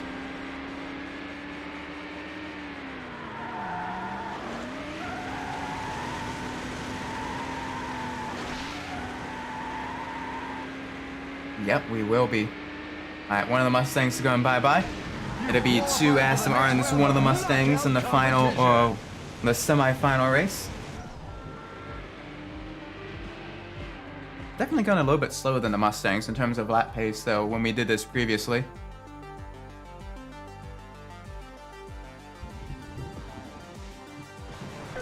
Race 3 of 4, here we go. Extra bonus, start bonus. Very, very nice. Good amount of points just for starting the race.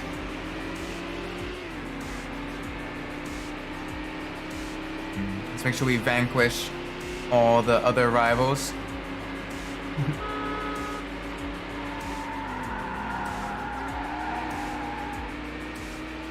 Definitely want to at least get one of the 2 final vehicles unlocked by the end of today.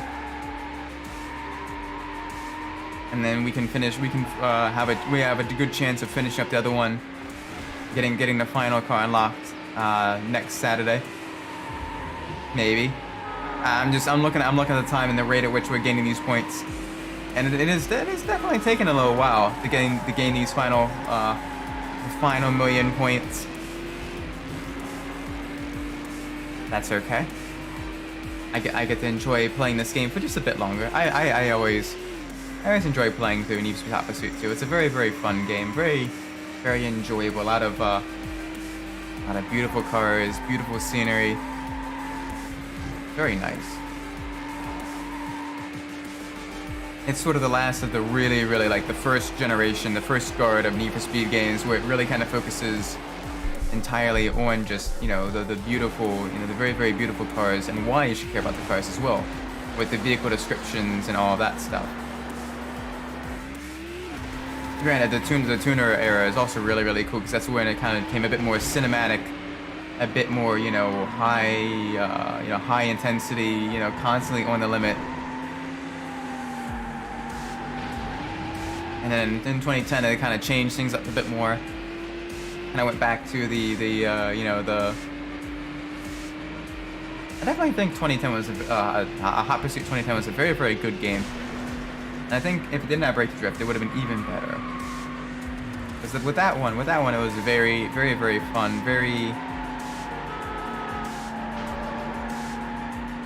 it really kind of made you, kind of showed you why you should care about those cars, and in like a really good way as well. Where if you already were like a little bit interested, you can pull up the menu and everything, and you can see, have a brief, little description, a little blurb of, what makes this car cool, why is it so cool, what are the different features and everything. That's really, really nice.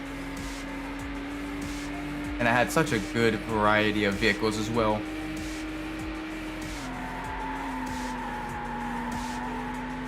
It was one of the first games I played on the PS3, and I remember being so blown away by the graphical leaps that it took. And when I saw that, I was like, oh, wow. The tires, you can see, full of the tire treads as the car is racing, like 200 some miles an hour. You can see, the car is reflecting, all the reflections in the vehicles. You can see the car kind of reflecting off of the ground. It was just really, really, really cool.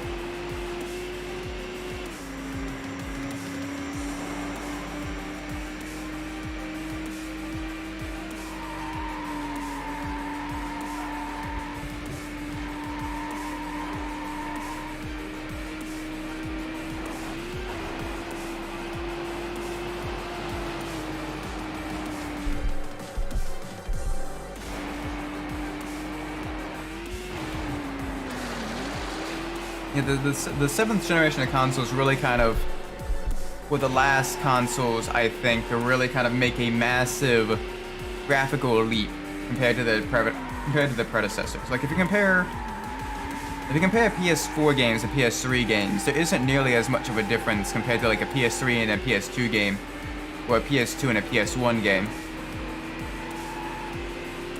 Or even if you compare PS5 and PS4, there's despite the massive increase in, you know, processing power and graphic, you know, and all that stuff. If you look at games for the PS5 versus the PS4, there isn't really that much improvements on the. I mean, to the naked eye, there isn't really that much improvements on the graphical side of things. So it makes it very, very interesting. You know, seeing, you know, the early the early mid sort of early 2010s PS3 games. I think that right there, you kind of reached sort of, not necessarily the limit, but definitely you began getting into the law of diminishing returns there, where it wasn't quite getting as good despite putting the same amount of effort into improving compared to previous generations and stuff. Alright, the final race. Here we go. Aston Martin versus Aston Martin. Two beautiful British sports cars dueling it out in the desert. Very, very nice.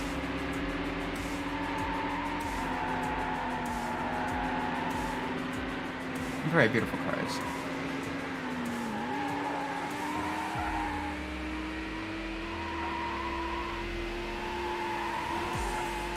Very, very nice. Very nice.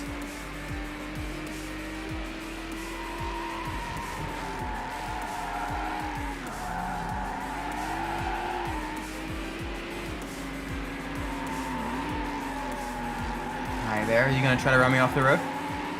I like how both the opponent and I picked just a slightly different shade of silver. Other than that, the vehicles are nearly identical. Very, very nice looking. Very beautiful.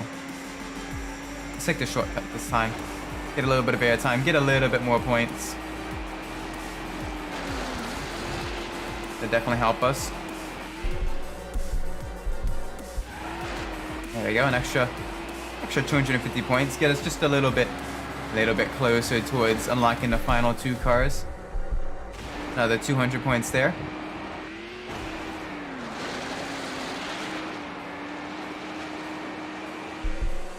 Another extra 100 points there. 150. Ooh.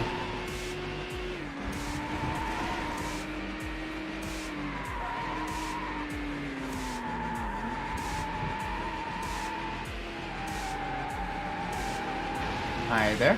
You took the shortcut. I don't like taking that shortcut because there's a lot of debris that's very, very solid. That if you hit, you definitely will feel that.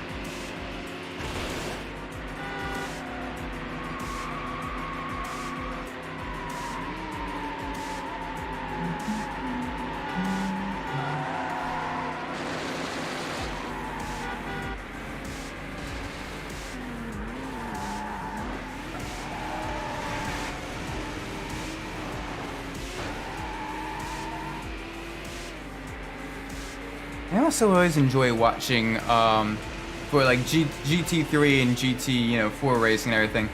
I always enjoy seeing the more luxurious vehicles like the Bentleys and Aston Martins and everything up against the really kind of fast sports cars like the Ferraris and all that stuff.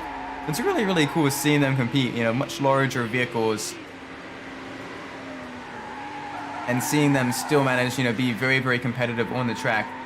Granted, I know some of that is due to the balance of performance from the regulatory bodies and everything, but it's really, really cool seeing such a massive variety of vehicles on the track with GT3 and GT4 class racing. And it's body shapes that you recognize, but it's still very, very, very, very luxurious, very beautiful looking cars, both in street trim and in race trim.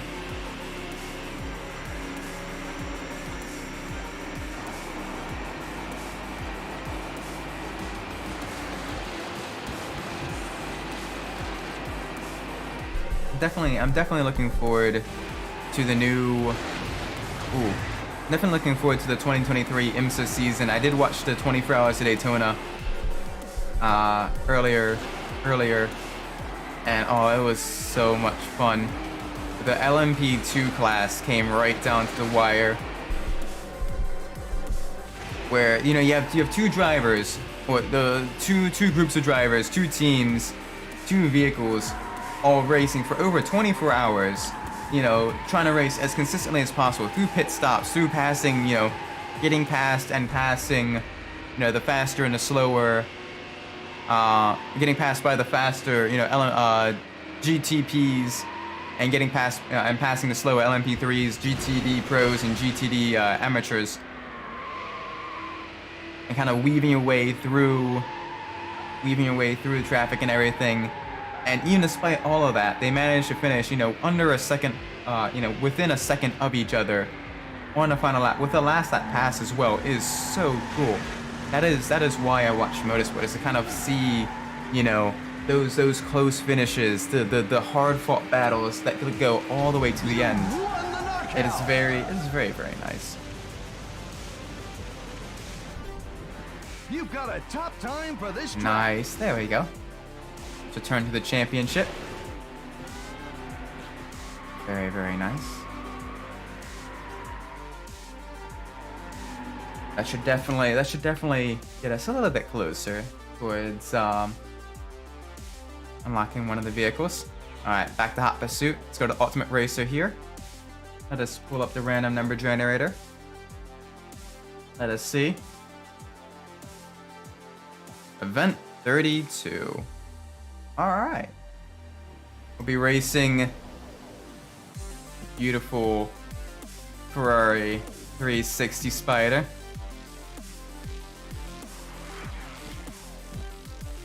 In a duel against another Ferrari 360 Spider. Be very, very nice.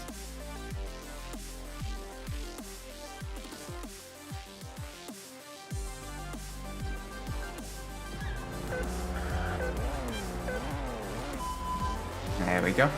Oh, and this one, okay. That's interesting. So with event 32, it entirely depends on which career tree you do event 32 in. If you do event 32 in the Hot Pursuit career tree, you'll be dealing with police. But if you do it in the Ultimate Racer career tree, you won't, despite the fact that it's otherwise a 5-lap duel on the same track with the same vehicles. That is really cool. I didn't know that. Oh my gosh. That's... 31 County. I'll be stopping the vehicle that's all over the road. That is really cool. I've never known that before. Because usually when I do event 32, I do it in the Ultimate Racer, in the championship tree. So with this, oh my gosh, you learn. I'm still learning something new about this game each time I go through it. That's cool. That is so cool. I didn't notice that. So this will definitely be a little bit less. 31 County. He just took out another car. Yeah, we did. Sorry about that. 27 County. Commencing pursuit. Vehicle is a red Ferrari 360 Spider. Two red Ferrari 360 Spiders dueling it out with police and Hot Pursuit. 54, 31. I'm right on your tail. Officer, bugger off. You're busted.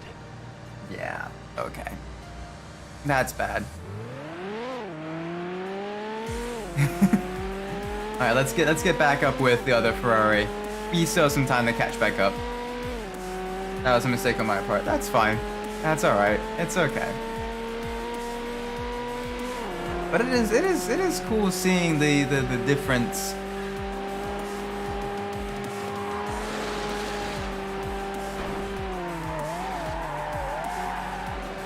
Man, it's heavy traffic though. Oh my gosh. Very, very, very heavy traffic. We already got busted once on the first lap. Definitely not my greatest achievement there.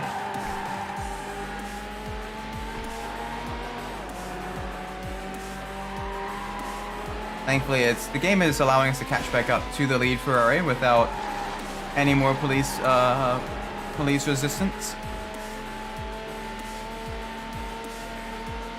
And if these police keep wrecking themselves against the traffic as well, because it is very, very heavy traffic. Nope, never mind. Okay. In pursuit, vehicle is a red Ferrari 360 Spider. County Ow. Local Patrol. 19 in high-speed pursuit. Vehicle is a red Ferrari 360 Spider. There we go. We got a decent. 19, I'm on your tail. Oh, okay. We got lots of police after us now. Units stand by for Many supervisor. police officers. 9 all Ow. patrols. Give me an update. 19. All right. Do not go to the left over that crest. Still no luck. Oh, jeez. I'm sorry to hear about that, Midnight. I don't have a good. I don't have a good solution to that. I am sorry. I'm sorry about that. 19-9. Suggest the use of a roadblock. Best bet I guess is just to Alright, let's get that post sort of a log of sort of everything you've done to like the forums and see if someone there knows a little bit more about that. Roadblock is in place. Otherwise, I apologize. I don't know. Oh, that's a very. Oh gosh. He's run the roadblock. 31-9. Let's set another roadblock. I copy 31. Oh, please don't bust me again. Don't bust me again. Oh, okay. Yeah, this race is a lot more stressful. Setting a roadblock. This race is a lot more difficult in the Hot Pursuit 2 career tree than it is. In the Hot Pursuit career tree than it is in the World Championship career tree. There's a lot more happening. 9. The suspect ran the roadblock. I guess that's why they kind of toned down the difficulty a little bit. I copy 50. And that's why it seems so peaceful. Previously, the previous time we did it is because it's I think it's more so meant to be played in this career tree, in the Ultimate Racer career tree. Oh, man, the police are getting really good at blocking every inch of the road. Suspect is blasted through the roadblock. 31-9. Let's get another roadblock set up. Copy 31. County, all units. The helicopter is airborne. We got a helicopter after us now. That is okay. That's fine. We've got this. We got plenty of time to make mistakes and to get up into the lead. 54-9. The game is really good at placing a car right on the opposite lane, Local Patrol. going over that crest. Oh boy. 54-9. Okay, that's fine. That's fine. 49. The other Ferrari is gonna get busted. Wayne's gonna get busted. I have the driver in custody. Copy 31. Nice. Alright, so both of us have been busted once. 54-9. The spike strip is ready. County, all units. The spike strip is set. Please bugger off. Please bugger off. Please bugger off. Bugger off. Bugger, officer. Spike strip. 54-9. There we go. Set another roadblock. I copy 50. That's one down. There we go. The Ferrari Wayne is very, very far behind. He's slowly catching up though. 31-9. After County, local patrol. after running over the one spike strip. It's always great when you manage to avoid the roadblock and you see the other racer kind of.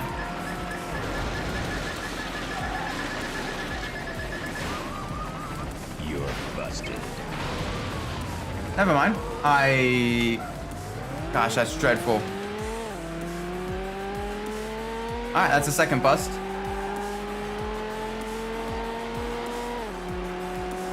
That was very, very unfortunate. I had no control of my vehicle when I ran over the spike ship right there.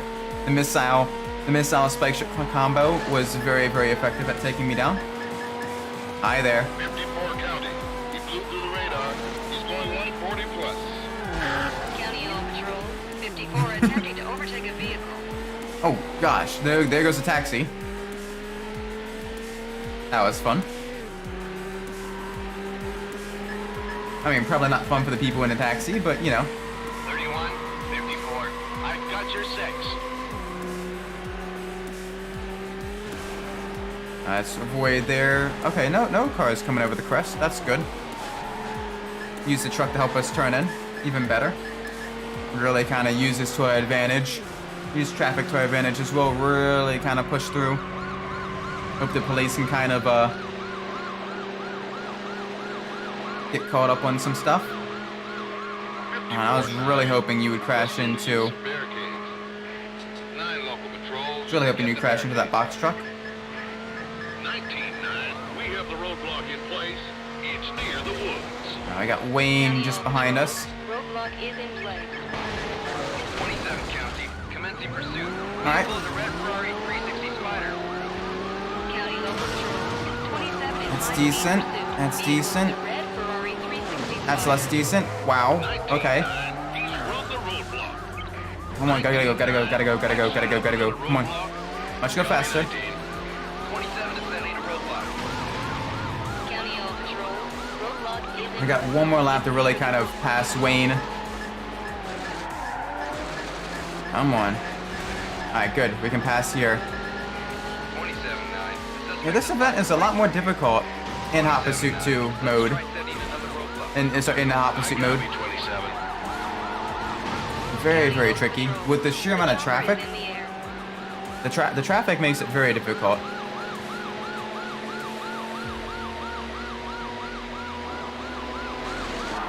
Hey. Is not responding. 19 County. We're gonna Oh, block please. the road Come on. patrols. County All Patrol, roadblock is in place. Wow. Okay. This is getting very. Oh boy, very tricky. We got 30-ish seconds to kind of catch back up with the main One Ferrari. County, he's really moving down there. Thankfully, the police is being very aggressive with that Ferrari as well. 19-9. The suspect is called through the roadblock. 19-9. Oh, we're struggling here. Roadblock, Santa. Lots of struggling. 19.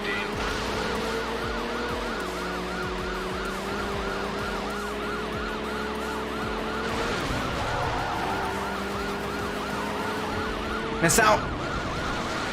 54 County. Going to try rolling roadblock. Oh, yay. Getting too dangerous. Terminate pursuit immediately. 27 County. Terminating pursuit. Okay. Granted, we were not gonna have enough time unless the other Ferrari crashes, which isn't likely. We're gonna end up losing this. Fudge. That's not fair. That's mean.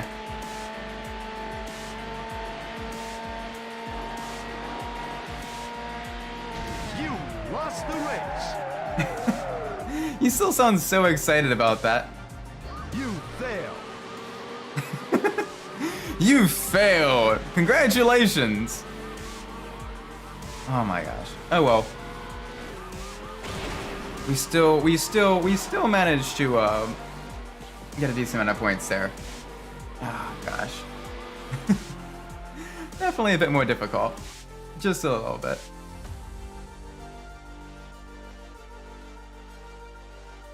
Alright. Let's pull up the random number generator. Let us see what world racing event we're going to be doing.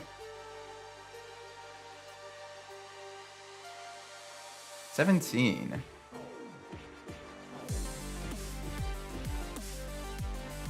Oh gosh, another knockout. Another knockout. The V8 multi-track knockout. Okay. Nothing but V8 engines in this race knockout. Take your BMW Z8, Ferrari 360 Spider, or Ford SVT Mustang Cobra R against 6 opponents. So 5 races. Alright. Let's use a 360 Spider. I like the 360 Spider. Very, very nice car. Very beautiful car.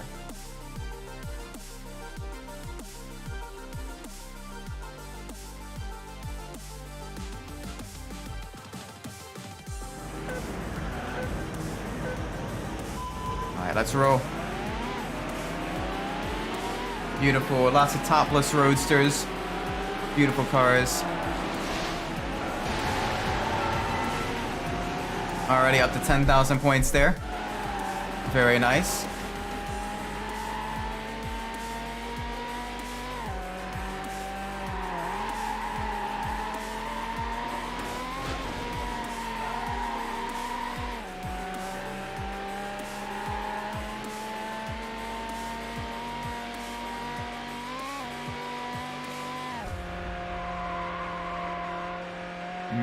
Just having the warm desert wind in our hair. Beautiful V8 singing its song behind us. High revving V8 as well. Very, very nice. Let's try to keep our Ferrari in really good condition. Try to keep it all nice and pristine. I love the 360. There's a lot of really, really good Ferraris in this game. It's one of the last. After this, it took quite a long time for Ferraris to kind of be featured again in Need for Speed games. So this is one of the last games that really kind of heavily featured Ferraris in it for a very, very long time, almost a decade. And even then, it was the first shift game only on the Xbox 360 that had the DLC for the Ferraris as well. So even then, it was the next time Ferraris would be heavily featured in a Need for Speed game after this one would be Rivals, which would be in 2013. So yeah, this game would be the last time in over a decade that Ferraris would be featured in a as mainline content in a Need for Speed game, which is really cool. But it's a shame because I definitely missed out on a lot of really, really cool, really, really good Ferraris during that time period.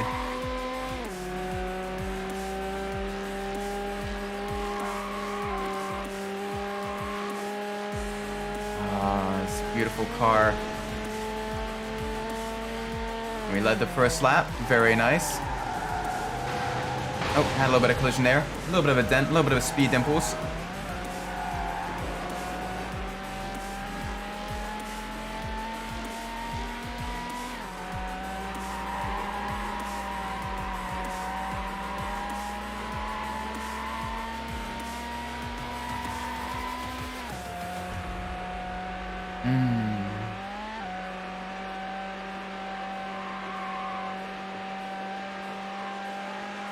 I got one BMW Z8 taking that shortcut there. They're gonna be blasting out of that side, that off-road section. There we go. That definitely didn't quite work out for them. They're now in third. Got another BMW Z8 behind us. The BMW Z8s are also very, very quick, very rapid cars. Again, also very beautiful cars too. But I want something a bit more mid-engined, a bit more nimble, very high revving. The Mustangs definitely are not doing well on this track. Definitely having just a little bit of issues.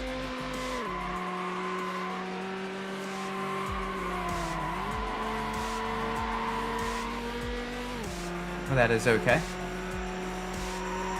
because we will be the fastest of all the horses.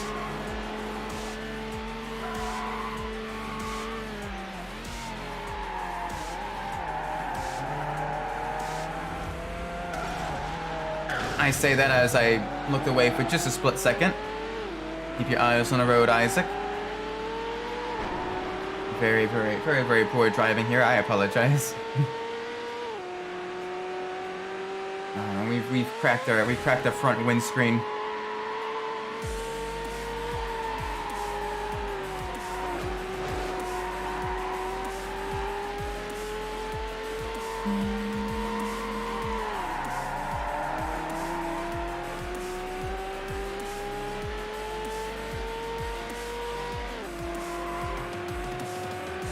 go.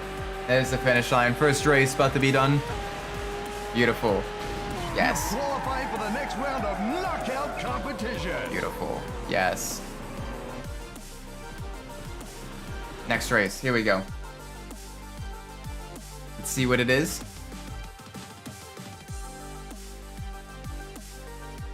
Ooh, ancient ruins. Beautiful Mediterranean coastline and beautiful exotic supercars. Match made in heaven.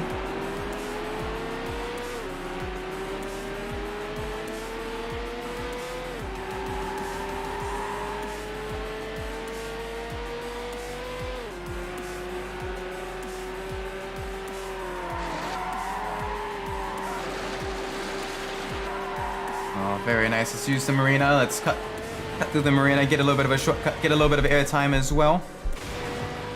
That'll definitely help us get a little bit more points.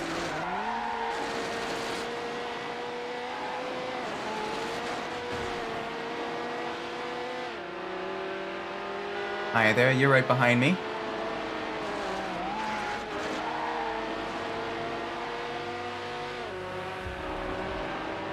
Oh, come on. Here we go. Full speed ahead.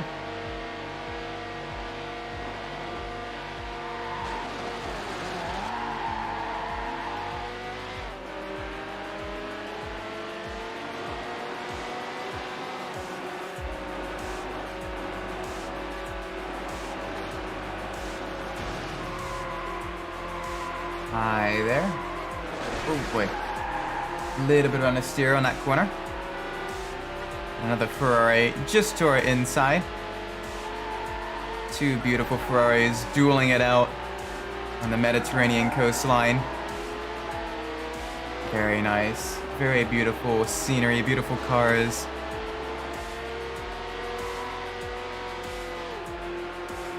Definitely picture worthy. Yep, hi there. Side by side, constantly trading positions and trading blows as they're going through the S-curves. Get some more airtime here, some more points. There we go, nice.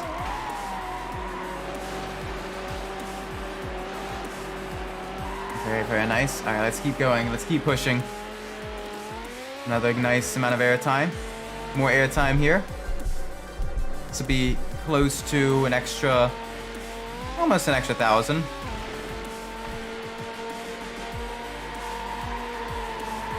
About an extra 800 points just on that straightaway alone. Very, very nice.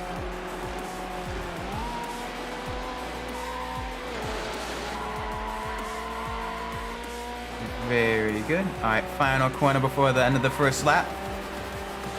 Alright, we're entering our final lap now. It's beautiful. Beautiful Ferrari. Set a new lap record as well. We're gradually getting even faster still, despite a few mistakes here and there. Ferrari is just really, really good on the more technical, the more twisty courses.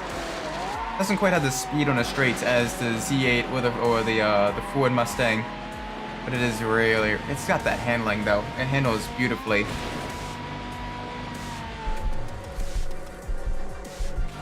And it's just able to really kind of, you're able to really kind of hammer down on the corners and out of the corners without too much issues.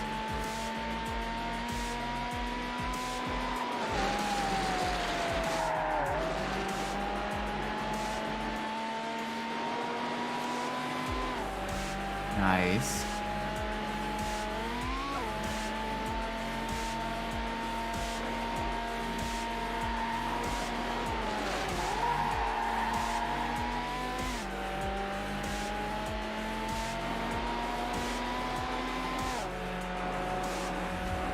Keep the speed through this section, under the archways, under the aqueducts.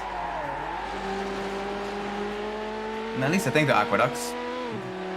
I may be entirely wrong. I may entirely be wrong.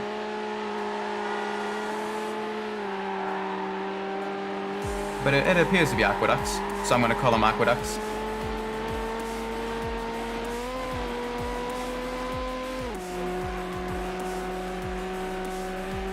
Oh, this car, it just sounds so nice as well, the higher pitched V8 engine, the high revving sound, naturally aspirated.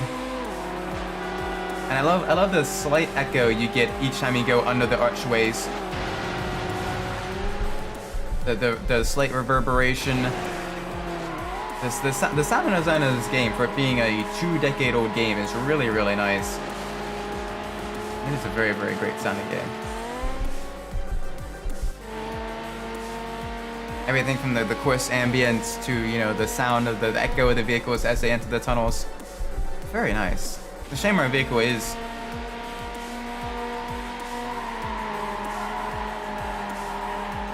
had to be quiet there for a little bit to show it off. Oh, but it sounds so nice through the tunnels.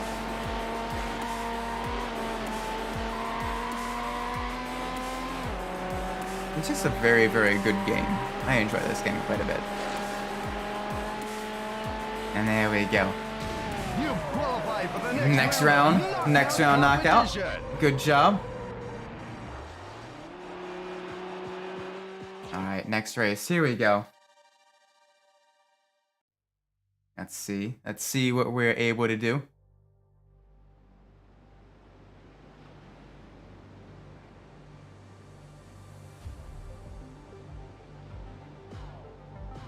Alright, Coastal Parklands. This will be a quicker race.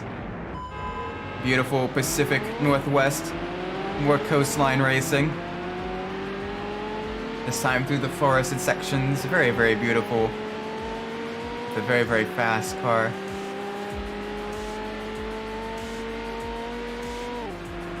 Be a yellow blur through a sea of green. Past the forest fire. That forest fire has been burning ever since 2002. Firefighters have still not been putting it out, but they are fighting valiantly.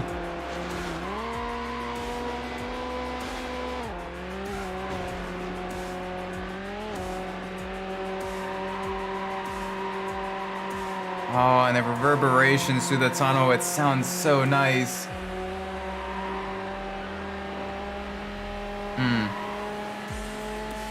That is very, very nice.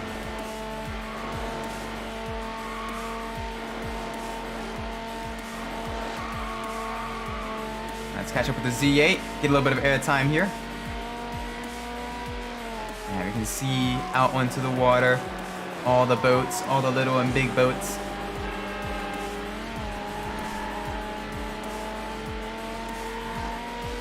Past the lighthouse. Very, very pretty.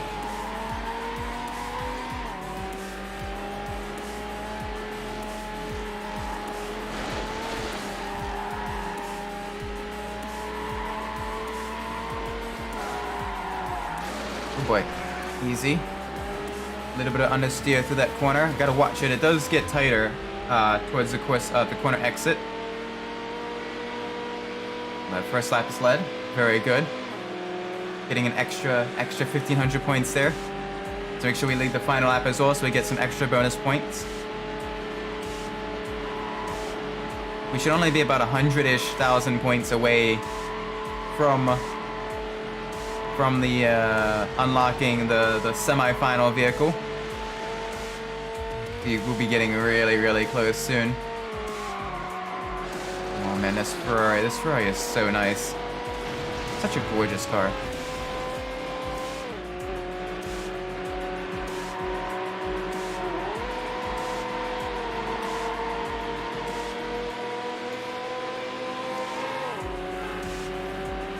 Hi there.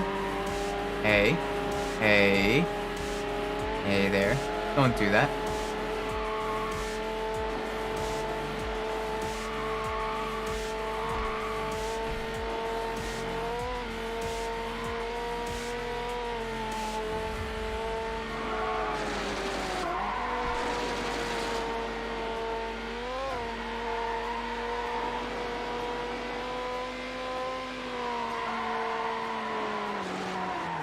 Watch the corner exit.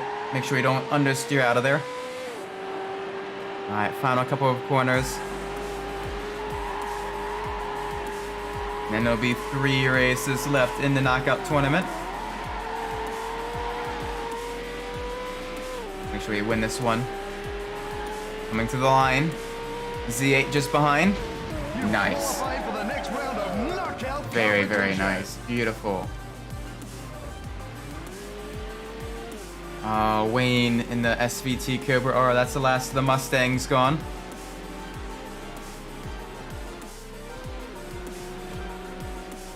Alright. Okay, yeah, we only have 50,000 points left to get the semi-final vehicle. We're getting really close. Oh, so close. Outback, here we go.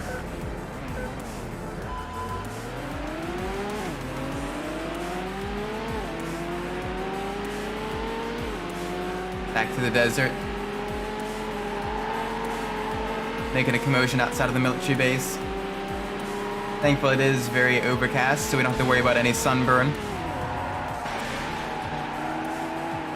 Kind of twist and turn our way through there. There we go. Very, very nice.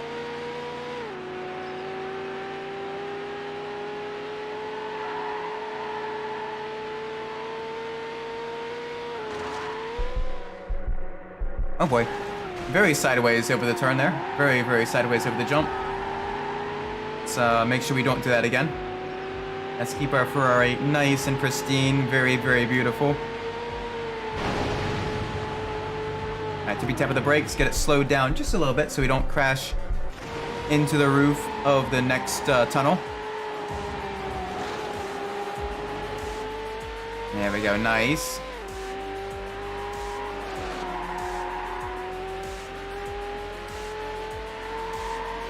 These vehicles are so beautifully modeled, though. Very nice.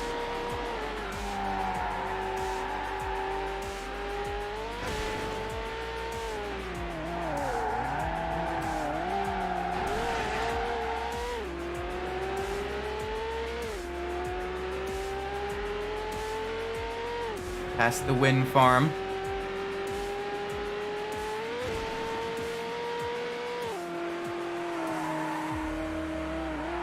Oh boy. Into the dust storm. Hold your breath.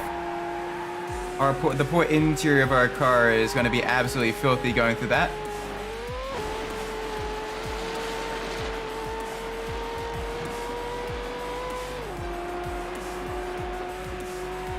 There we go. Very, very nice. Very nice through here.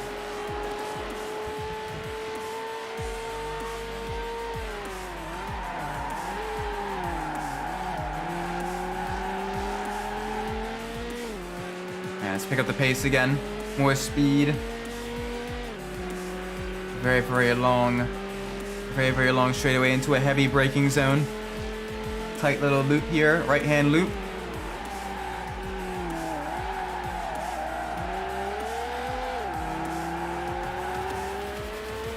Alright, and I'm back to full speed again. Come on.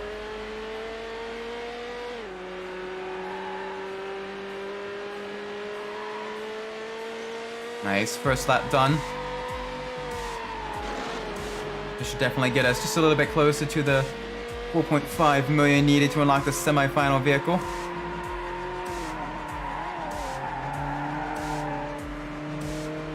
Oh, there's one of them jumping out of the airplane. A la Fast and the Furious.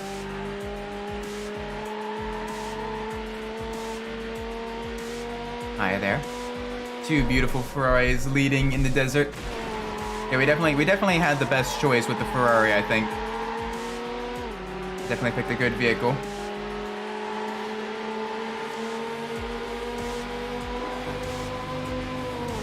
Alright, ease it. Easy, easy, easy. Not easy. That's bad. Oh, that's damaged our poor Ferrari.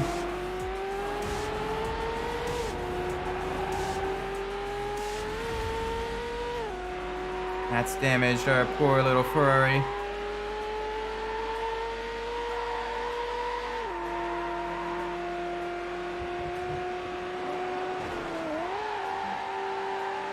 Alright, here we go. Get it turned in. Full speed ahead. Let's roll. We got this. We got this.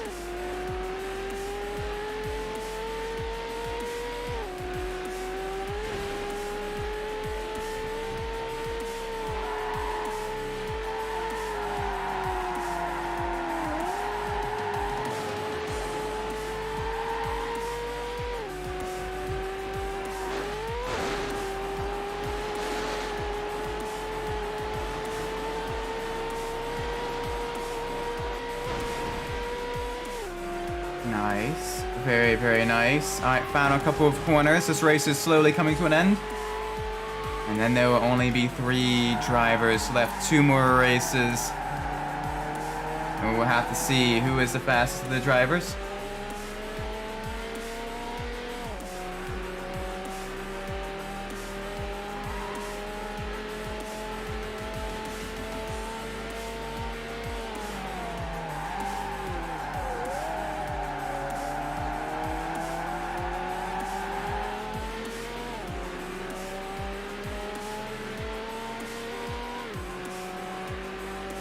There we go, coming to the line. Beautiful. Qualified for the next round of That should definitely get us closer to the 4.5 million. Alright, 4,468,000. Nice, only 30,000 more points to go. That's good, we're really kind of getting close up. Closing up to the final points needed for the semi-final cars.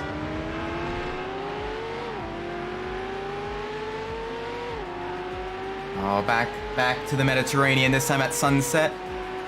The beautiful yellow Ferrari 360 Spider, powered by a very high revving, beautiful V8 engine. Very, very nice. Let's do a Ferrari 1-2. I think that would be very, very nice. 2 Ferraris in the final race of the knockout, dueling each other. Be very, very good. That being said, let's make sure we win this race too. Get that extra points. Because victory does give you an extra 5,000-ish points, if I remember correctly. So that would be very, very nice to have.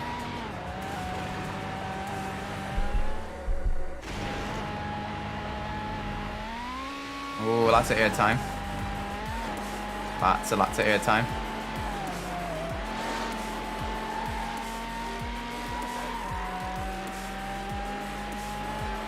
Right under the bridge, but halfway through the first lap. Very, very rapid. Still, a Ferrari is still in great condition as well. So nice.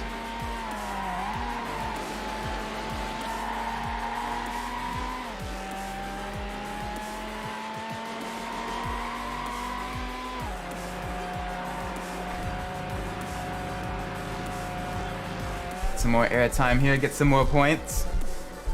Lots of points, that'll be an extra almost 500 points. That's good. That's good. We should be able to unlock the semi-final vehicle after the end of this tournament. And then we can begin working towards unlocking the final vehicle. Oh, it's gonna be close. Probably not too close. It will probably take one more stream after this one to unlock the final vehicle.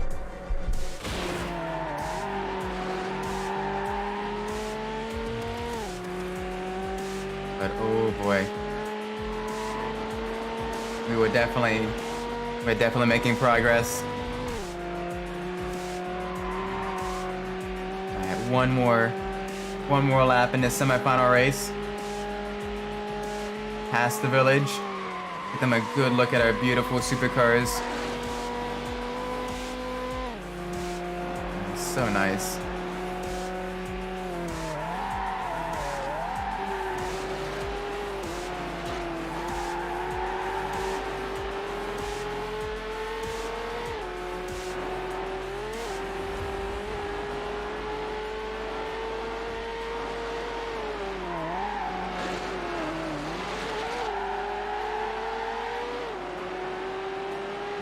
Let's go back to the marina.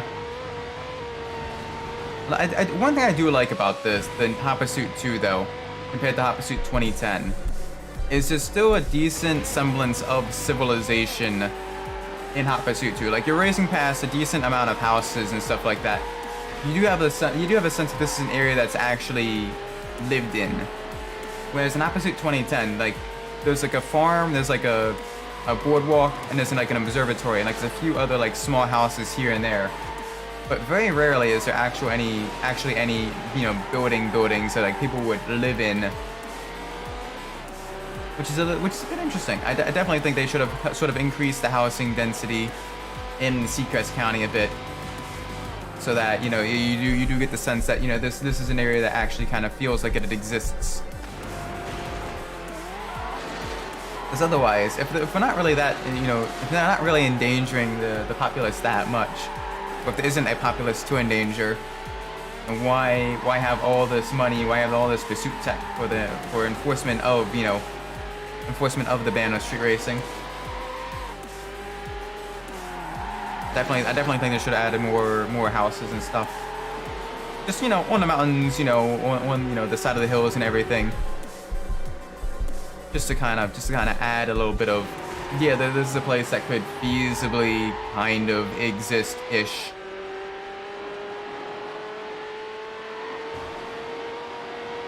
Like here, you're still racing past the villages and other, you know, marinas and everything. But in Hot Pursuit 2010, it's like, yeah, you're racing through a mountain. There's nothing on the mountain, but you're racing through the mountain. All right, now you're racing through the forest. There's like a park ranger station here, but otherwise there's nothing here. Oh, you're racing on the beach. There's a boardwalk, but nothing else. And it's just a little, yeah, it is a little bit jarring to see. Ooh, two beautiful Italian supercars racing in the tropics. Through the palm trees. Oh, this is gorgeous. This is really, really, really beautiful.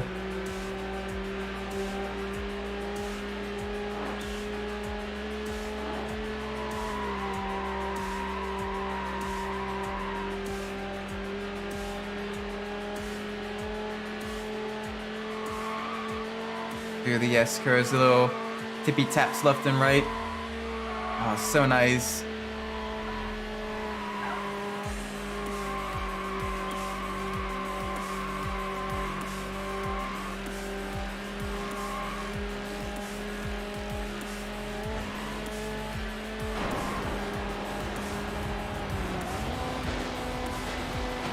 Alright, here we go.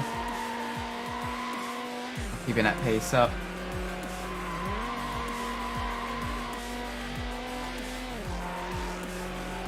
Gonna speed up through the forests.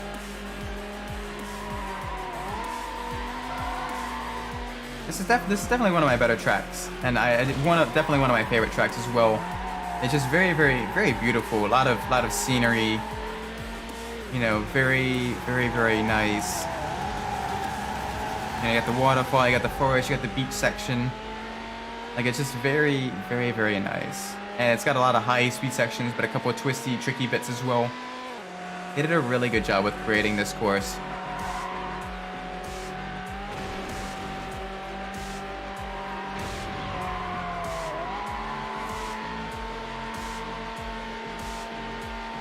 Alright, come on.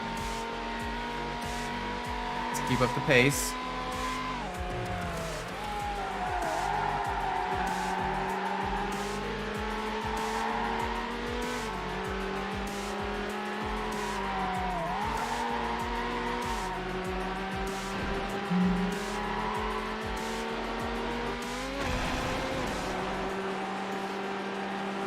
Make sure we don't crash into any of the palm trees here. A little tippy tap of the brakes. Get the car up on two wheels. Why not? First that's about to be completed. Hi there, I see you coming up on the inside, Ashley. Gotta watch yourself there.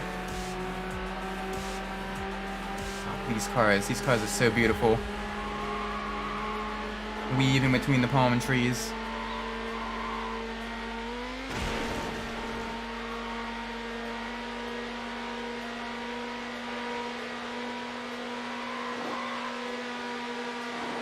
Area speed to the right-hand sweeper. There we go. Very nice. After the S-curves. Ashley's on the lower level, we're on the upper level.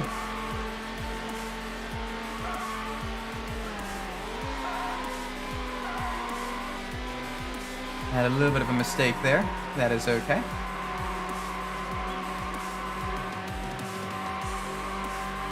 Let's just get right into Ashley's slipstream. and work on passing her. Oh, she's taking a dirt path. We're taking the very, very damaged asphalt path. Hey, hey. Come on now.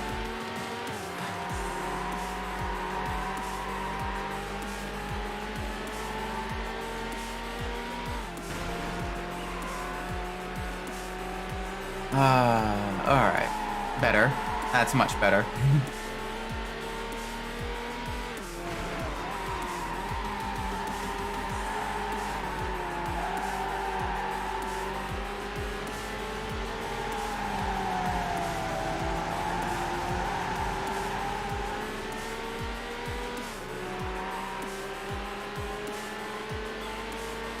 Alright, here we go.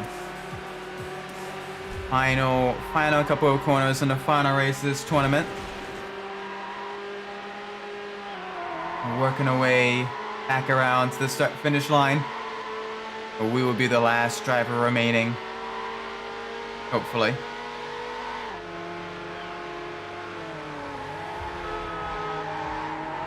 But yeah, event 32 is much more difficult in hot pursuit mode as opposed to championship mode. Oh my gosh, so much more difficult. The police definitely add quite a bit of challenge to that.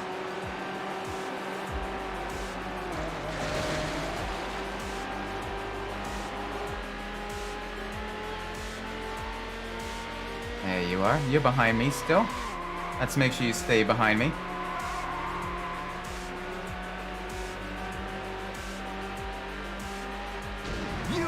Beautiful. You've unlocked the Need for Speed edition of the Mercedes CLK GTR. Yes. Wait, 47 out of 49? You've got a top time for this track. Whoa. Hold up. 47 out of 49. What else am I missing?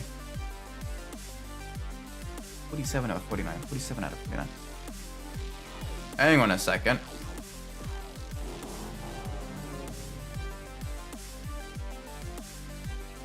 What to say? Hang on a second. We have 48 of 49 unlocked.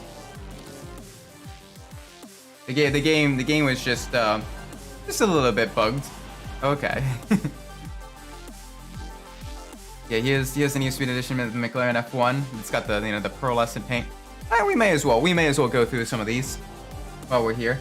Got the Need for Speed Edition of the CLK GTR, the beautiful blue, white and orange. Carrera GT. Again, it's got the silver paint, but it does have a racing stripe. It looks decent enough.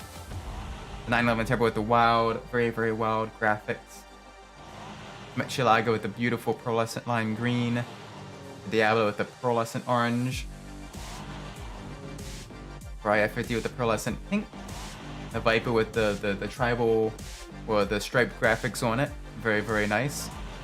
The Corvette, my favorite look, with the white, black, and yellow tri-tone paint. Very, very, very reminiscent of the C5R. The V12 Vanquish looks pretty much exactly like the other V12 Vanquish. It just has slightly different colored rims, and it's in British racing green. SVT Cobra are very, very nice with the the body, the extra body vinyls on it. Ferrari 550 Barchetta with the pearlescent pink. Action can change the color here. This technically counts as a Need for Speed Edition, which is weird, but it's just a coupe version of the Ferrari 360. The Jaguar X-Car in British Racing Green, and the Olden HSV Coupe with the beautiful striped decals on it. Vauxhall VX220 in a slightly different color yellow. The Opel Speedster, which is the exact same thing, but it has a roof. CL55 AMG with the black rims and pearlescent silver paint job. And you have the Lotus Elise with the British Racing Green and the yellow stripe. Ford TS50 with the red, silver, and white paint. Very, very nice. All of them are very, very nice looking. Let's continue on just a little bit longer. So I can keep going to around like 6-ish. Let's continue onwards with the grind to get the last 500,000 points Let us see. Oh dear. Oops. Let us see. Let us see what event we should do now. Event 12. Alright. Event 12.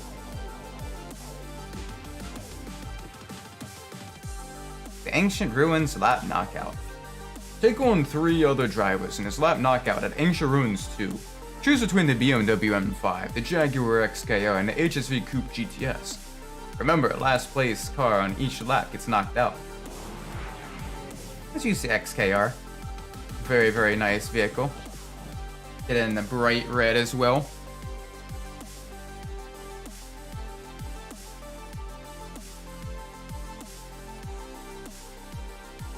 Very, very, very nice. Alright, here we go.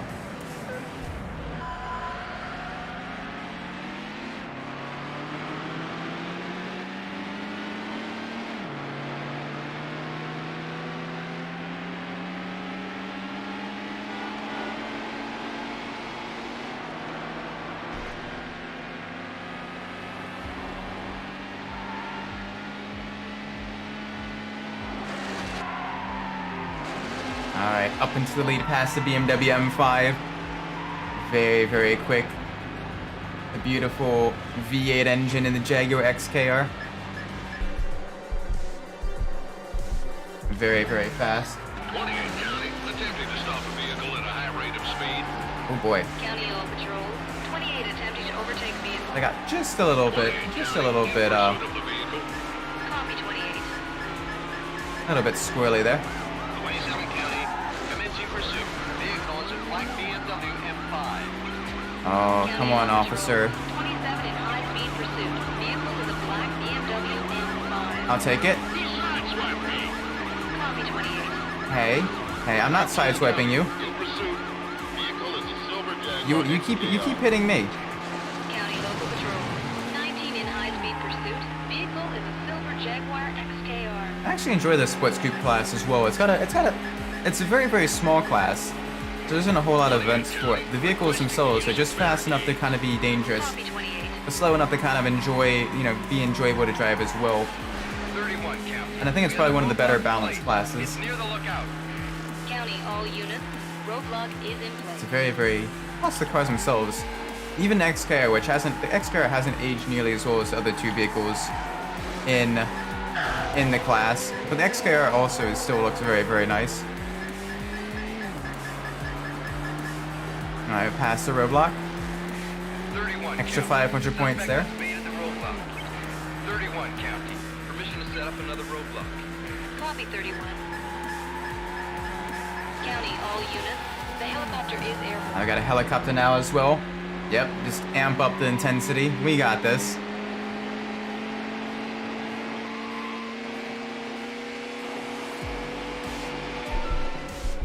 Oh, top speed. And some huge air as well. Very, very nice. And that M5 is very quick as well.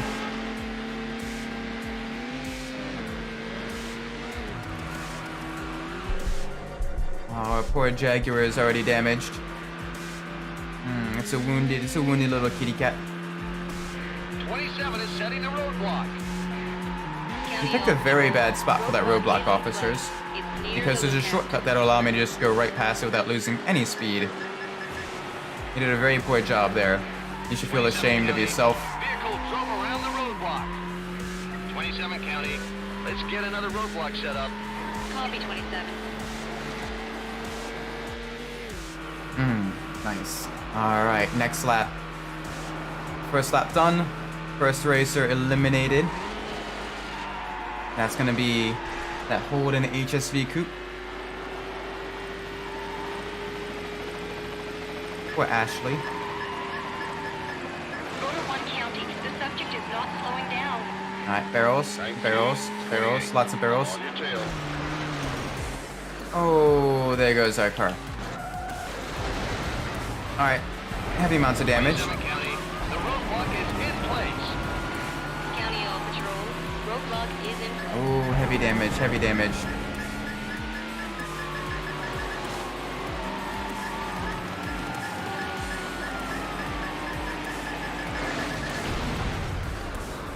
Yep, hi there.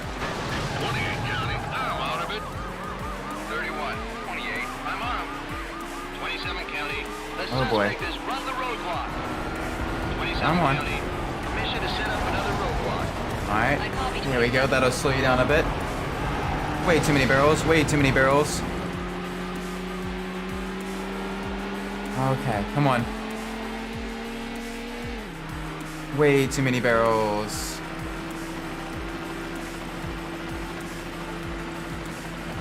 Oh, the car Rotor 1 County, the subject is not slowing down. is a little bit sluggish right now.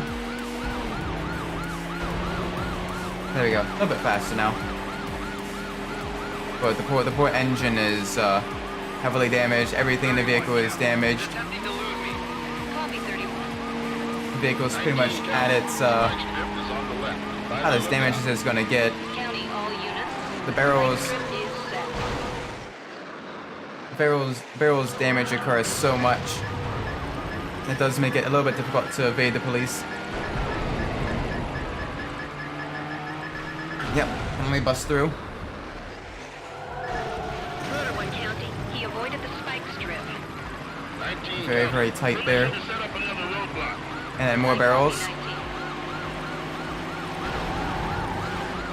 Oh man, this is getting intense.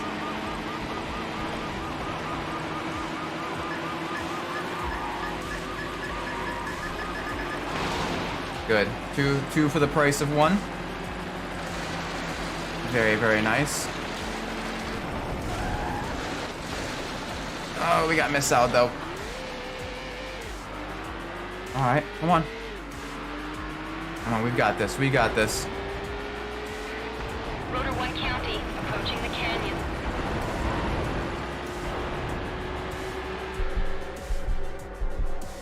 Alright. 28 County, we got spikes on the left. Got spikes on the left, that's fine. Let's see if it's where I think it is. If it is where I think it is, we can probably jump over them. 31 County. Okay, there's a cop there. Continue pursuit. 27, 31. I count the subject. That made things a little bit more difficult. 28 County, the vehicle got around the strip. 28 County, let's try setting up a... Busted.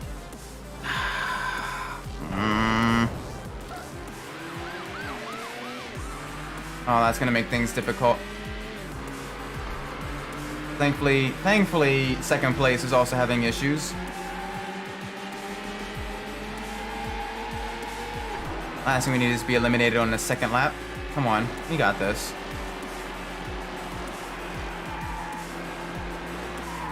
There we go. Alright. That was very unfortunate bust. Sometimes it happens. It happens to the best of us.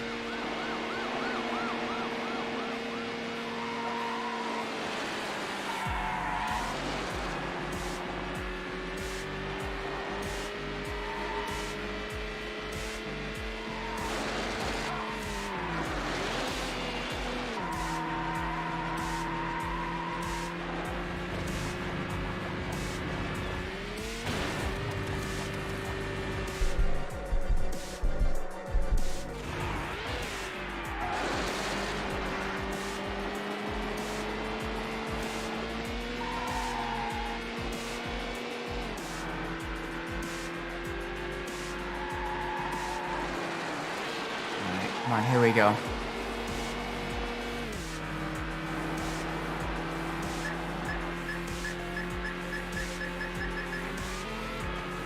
County, I've got him again, in pursuit. Vehicle is a red Jaguar XKR. Yeah, you have me again. That's County, all okay. units. 19 in high-speed pursuit. Vehicle is a red Jaguar XKR. That is perfectly fine. I see something floating in the air over there. Just in the distance. I saw. Was that the helicopter? 1931. Okay, this is too dangerous. Let's get him off the road. Time for bumper cars. Please don't bump me. Please don't bump me. No, like if you look, there's something. There's 9 minutes. Is that the helicopter? That is the helicopter. Units, Okay. stand by for a supervisor. Cool. 19 County. request permission to use a roadblock. I copy 19. 19 county. The helicopter is just kind of floating there in the sky. It didn't quite despawn. Record is en route. 9 all patrol. I guess it stays in the area once the police bust you. Vehicle is a red Jaguar XKR. He's not stopping. I'll be in pursuit. 31-9. The suspect has gone through the roadblock. 31-9. Permission to set up another roadblock. Copy 31. Well, maybe it may just be a graphical glitch. But you can see it just as I'm going around the corner. There's the helicopter right there. You kind of make out the rotor blades just barely as I'm going over the jumps. And you can see the lights on it. It's a helicopter.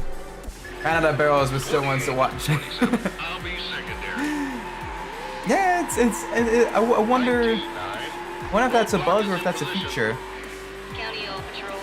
Roadblock is in place. I guess we won't really be able to find out, but it is still really cool. Now we got a roadblock just up ahead. We can cut to the inside here. There we go. 19-9.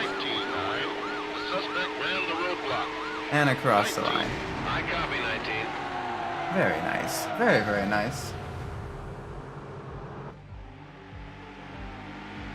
You beat the lap record for this track. Alright, return to Ultimate Racer. I'll probably do one more. We'll do one more event. We'll do one more event. One more Hot Pursuit event to round out the stream.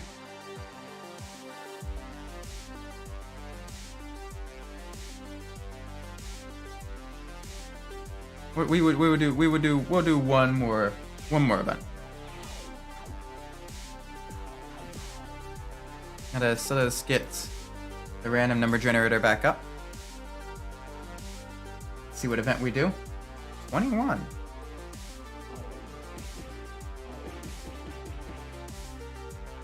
Lamborghini Murcielago race. Okay, cool. Take Lamborghini's latest out for 3 laps at Ancient Ruins. You have a full grid of Murcielagos to contend with. Oh, yes, please. Last race. In a very, very beautiful car. In a very, very beautiful track. We've got this.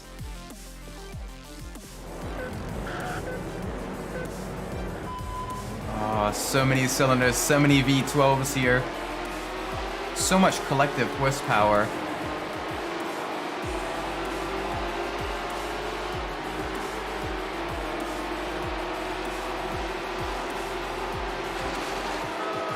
Over 4,000 collective horsepower here with all of these Murcielagos.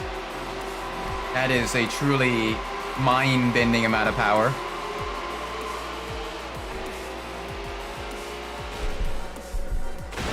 Oh, and it's so fast too.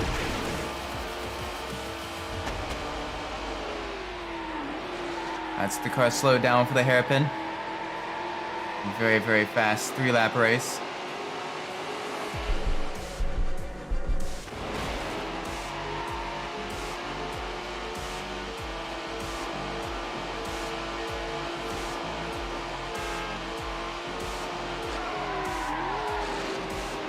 Little nudge in the wall, that's okay. Hi there.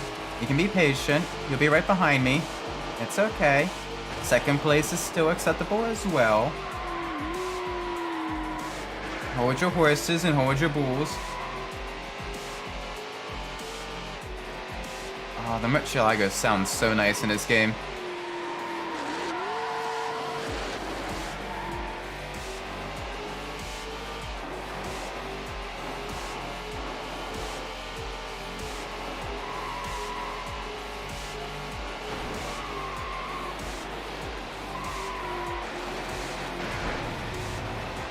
Come on.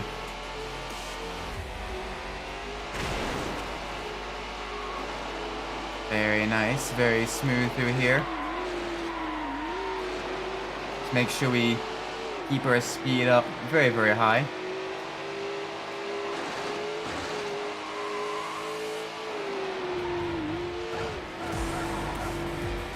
Ooh, gotta watch yourselves over the boards. The Lamborghini, the Murcielago does not like rough terrain.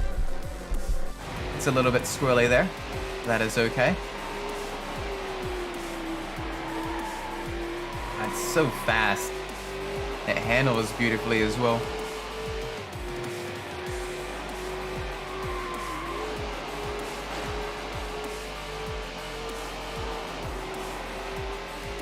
Alright, first lap completed. Let's see if we can't go just a little bit faster.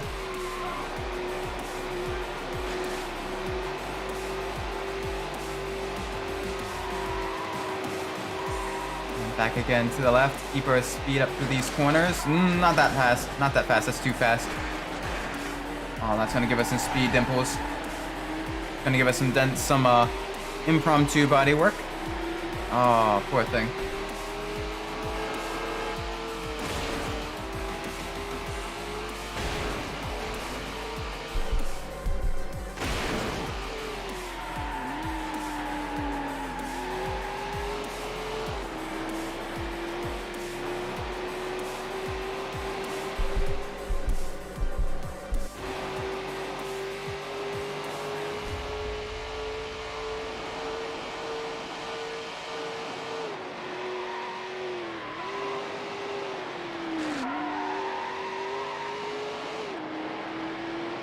Very, very nice. Alright, come on.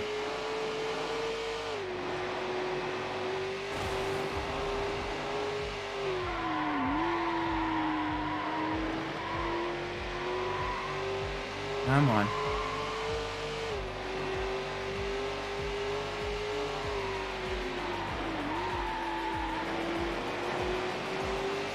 Keep the speed up to the corners. Keep our momentum going.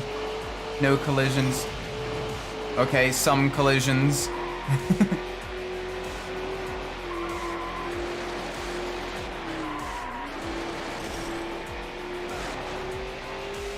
A modicum amount of collisions. We're still well into the lead.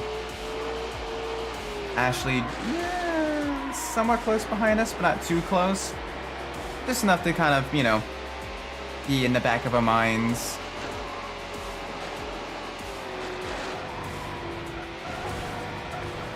And let's keep the speed up. Keep the pace up. As we make our way onto the final lap, final couple of corners on the semi-final lap for the final race of the stream.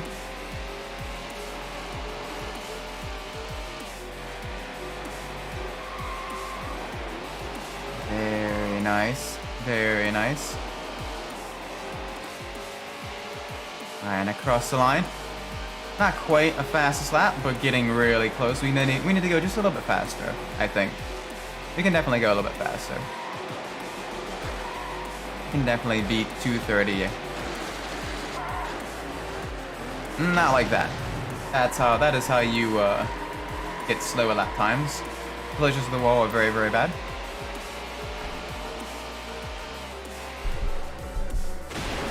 Come on. Let us build up the speed.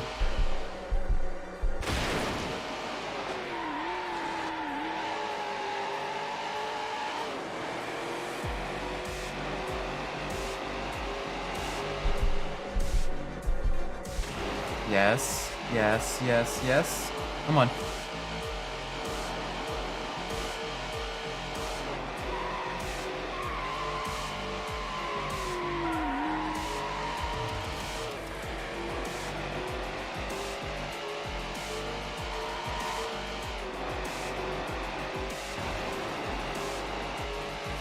Ooh, the driver behind me, Ashley, almost had a head-on collision with that tree.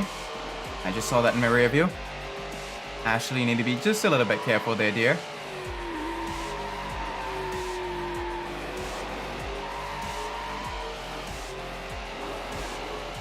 Just a little bit careful.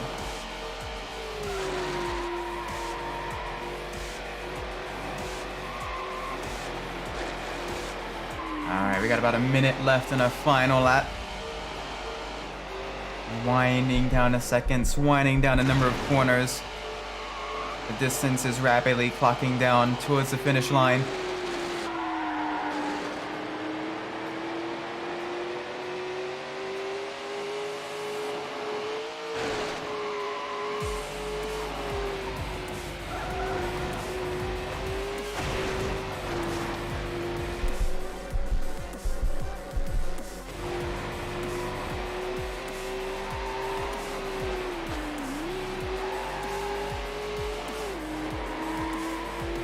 on, we've got this. We've got this.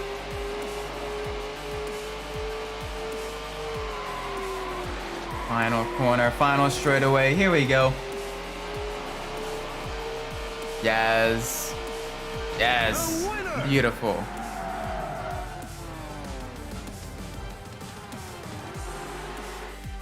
Alright, so we got 4,561,650 points. So we need just under 500,000 points You've beaten the lap to get the record final- for this track. You've get the beaten final best car. time for this track. Nice. Very, very nice.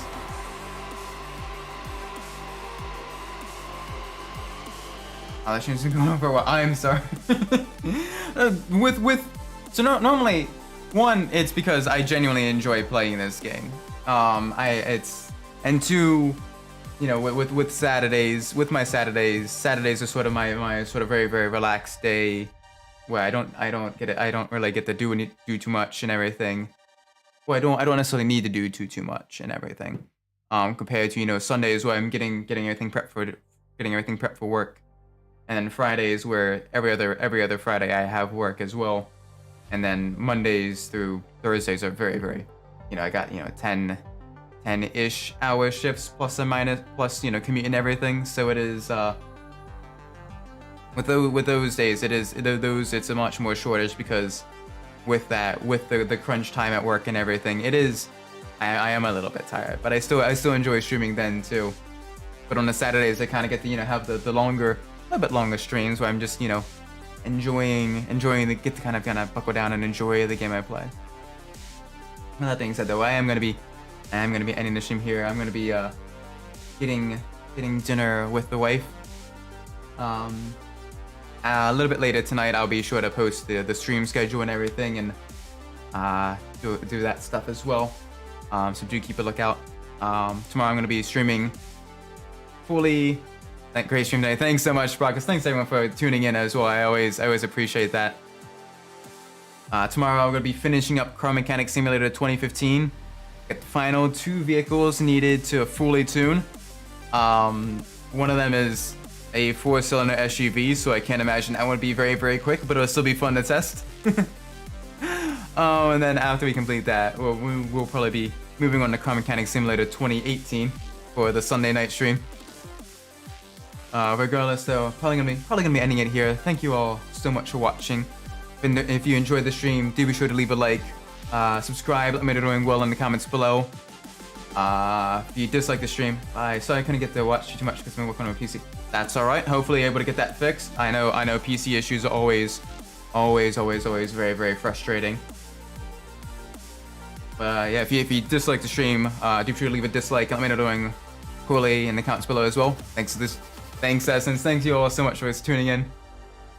With that being said, I've been Isaac Umbras. Wherever you are in the world, whatever time of day it may be for you, may be a great time. And I will see you on the next stream.